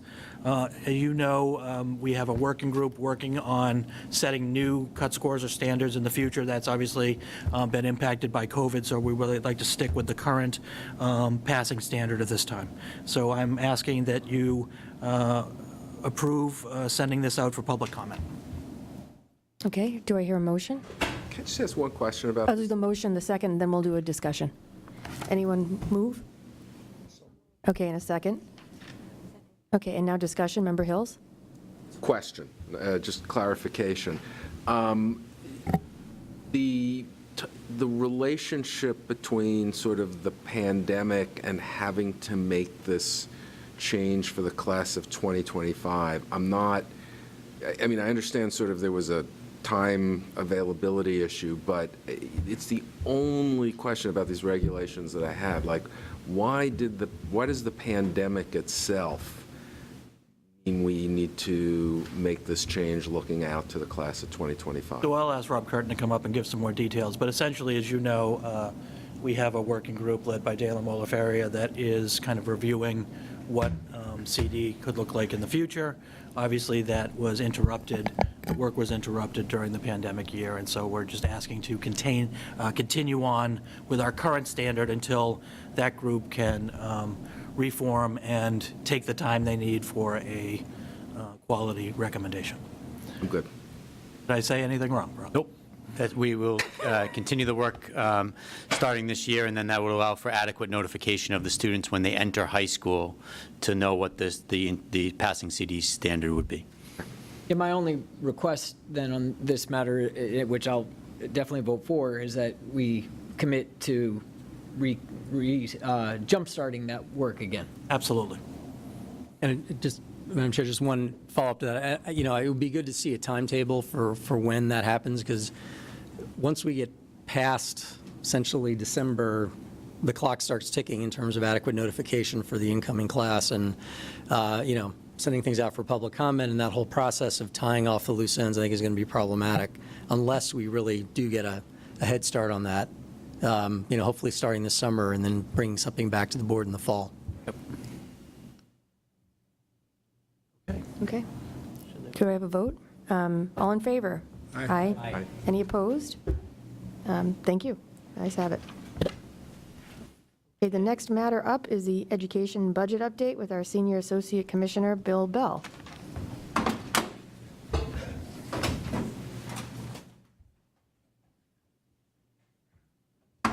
Bill's here to give us a brief update on the funding situation in the Morning, everyone. Feels like afternoon, but we're still in the morning. A couple of things. I want to touch upon pretty much two topical areas, state and federal, given a lot of discussion earlier in the morning about the role federal funds are playing in everything we're doing. But just to level set where we stand on the 22nd of June for the state budget for the upcoming fiscal year. Both branches of the legislature were very timely this spring in working through a budget proposal. Senate recently completed their version of the budget, and now it's a matter of Legislative Conference Committee, leadership from both branches developing a consolidated recommendation to be presented to the governor. Even though there will be variances in some of the line items based on the conference committee report, we pretty much know what it looks like from a state education aid perspective. Earlier this spring, I've reported to you a couple of times, the legislature and the administration reached agreement on a local aid funding resolution. It includes both education aid, but other general revenues that that the Commonwealth provides cities and towns. To that end, we expect Chapter 70. I know this is a little repetitive, but let me just go back through it one time as we end up our board year. To reflect the administration and the legislature's commitment to fund the rate schedules in the Student Opportunity Act. We expect an increase of a little under $220 million in Chapter 70 aid, which would bring that to over $5.5 billion. Circuit breaker, along with Chapter 70, there are provisions in the Student Opportunity Act that would increase the state's commitment to reimbursements for those extraordinary costs of special education. Circuit breaker will increase somewhere between $23 to $28 million. That's the difference between the House and the Senate proposal. And, in concert with that, all of the increases in the foundation budgets, which ultimately leads to aid, and how Chapter 70 works, also has an effect on tuition reimbursement we provide to districts for their charter tuitions. Similar to circuit breaker, the increases are slightly different between the branches, but that account will increase somewhere between $32 to $37 million, depending on what the conferees decide upon. We also know, coming out of the local aid resolution, the legislature is going to include a $40 million appropriation for districts to be able to demonstrate enrollment loss or enrollment return cost. The way that account's designed to work is we obviously built, everyone, the administration and the legislature built Chapter 70 appropriations on the head count from last October. To the extent the head count this coming October is significantly increased in a given district, there's a process by which they could make application to us, DESE, to seek reimbursement for those additional children. There's also two separate approaches on a couple of COVID grant programs the legislature has proposed. The House included a $15 million account designed to address COVID-related summer or academic remediation. I assume it has to play into the fall by the time the funds would be appropriated. There's an account there, and the Senate has a $6 million account designed for social, emotional, behavioral health needs of students. We'll see where the conferees land on that. And just two other last items consistent with, we've talked about this before, the Student Opportunity Act. Its primary focus is obviously in districts that have high concentrations of children who have extra education needs, i.e. higher cost of districts. There's been a long-standing concern, and it's not resolved by this account, about the state of state aid for rural school districts. There will be a continuation of a rural state aid account. It'll either be $3 or $4 million, depending on what the conferees decide upon. That program basically works where we based on population and density, determine grant awards for school districts and make those payments over the course of the year. And lastly, we don't talk about it a lot, but there is a commitment from, at least I don't talk about it a lot, let me say that. There is an increase of approximately $3.6 million in adult education, so there's a continuing commitment to address the needs of our adult learners. That's a quick summary on the state side. I think folks are pretty up to speed on the federal side, but let me just roll through it for a minute or two. We have three ongoing, so outside our normal world of Title I, IDEA, Perkins, all of our federal funding streams, which are alive and well and fully appropriated by the Congress and made available to us through ED. We have all of the COVID relief funding streams that have come along, which is primarily described as ESSER or ESSER, depending how you like to pronounce the E. Just top line again, it's $2.9 billion across the three programs. ESSER 1, 2, and 3, they all have, ESSER 1 has the ability to spend through 9/30/2022.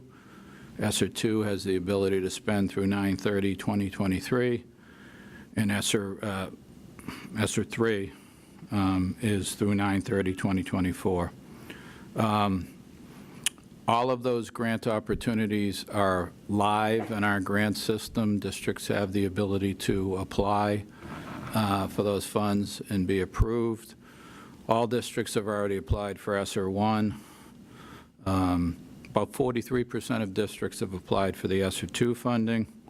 And we've just brought up, last time I was at our meeting in May, we had just brought up the ESSER 3 opportunity. 2 districts have applied so far, but those funds actually don't become available for another week or so, but districts can apply. So we'll be working over the course of the summer and the fall, supporting districts in their applications and guidance as it relates to use of funds. I think you're all aware the use of funds is a pretty broad palette as promulgated through the Congress and established in the grant programs. We have, the commissioner issued on the 14th of the month a multi-page document. It's not necessarily a financial document, but it ties upon the ESSER funds. And really a way for districts should be thinking about working in conjunction. We worked in conjunction with the executive office. Kind of a thought process you might want to be going through over the course of the summer and fall and thinking about ways to invest and use as people have already said, this generational funding. So far we've received the $2.9 billion. That hopefully districts will find that helpful in terms of thinking about investment of those funds. And just lastly, we are winding up on the, feels like old news now, but the funds are still available, There was COVID relief school reopening grant funding we made available this school year that came in partnership with the governor and the Executive Office for Administration and Finance. That was $182 million. We're spending that down as we speak. We expect that'll be expired when people make their final draws this summer. That's a quick around the financial world. Happy to talk about questions or thoughts. Thank you, Bill.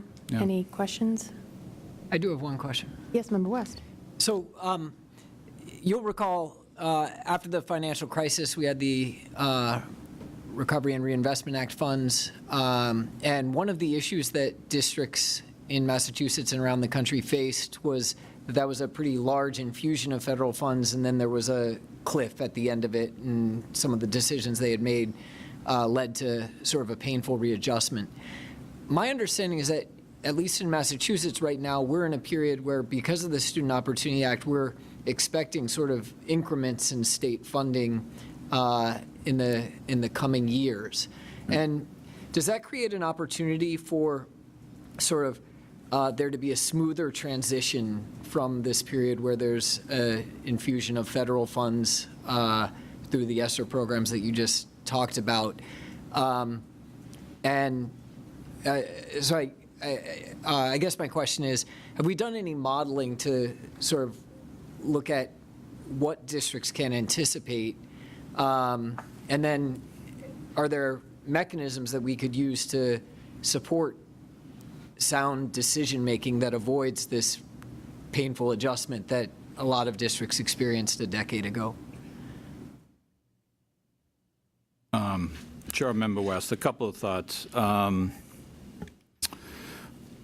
One of the reasons the commissioner issued the guidance around effective use of these funds is to the question of trying to have districts be thoughtful about utilizing the ESSER funding, understanding doesn't sunset tomorrow, and it's got a decent run time to it, but it will sunset. And thinking about the SOA as it relates to aid, you can anticipate. So we are trying to work to encourage districts to be thinking that way. The actual financial modeling, we're available, let me take that back, available to assist. I mean, the one thing on the modeling that's a little tricky for us in the department is we can't necessarily get out in front of the next few years of what the legislature would appropriate in the SOA. That's not to say that a district who understands 70 and sort of what their past practice or past history of appropriations been in terms of state aid can't do that exercise. And we actually have had a couple of different conversations and webinars with school business officials. And folks, districts who are thinking about it are already down that road and trying to make that attachment so they don't run themselves into commitments they can't afford when the federal funds go away. We're certainly happy to be a partner if districts run their own models and we can say it's a reasonable, but I think we are a little concerned about getting ahead of the legislature over the balance of the schedule. But yeah, we've been beating that drum pretty hard about being thoughtful on the dollars, and also being respectful of the state local sort of balance there. I mean, Commissioner, with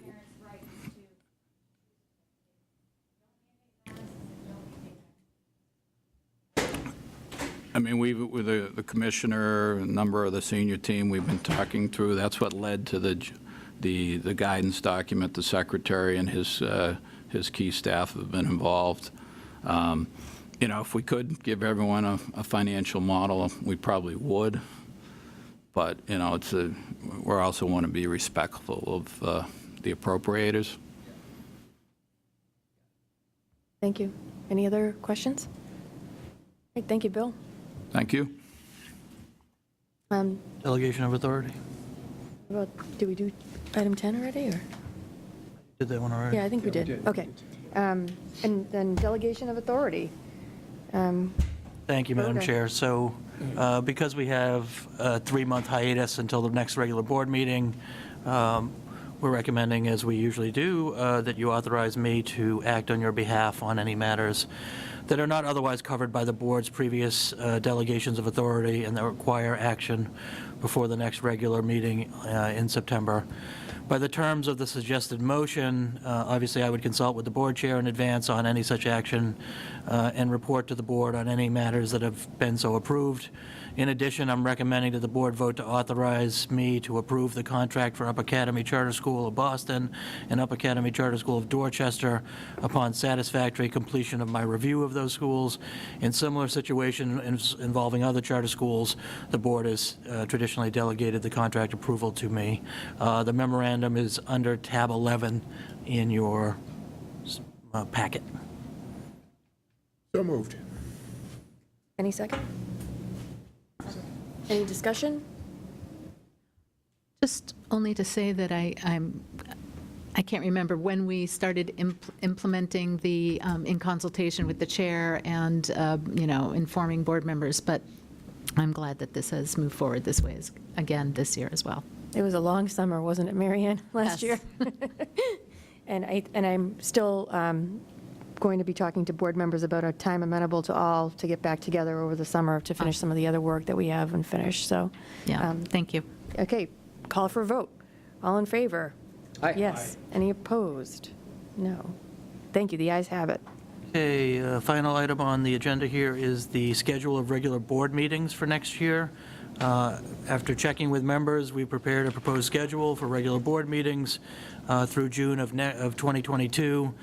With your approval, we'll post the schedule on our website. Okay, do we need to vote on that? I think Yes, we we do, okay.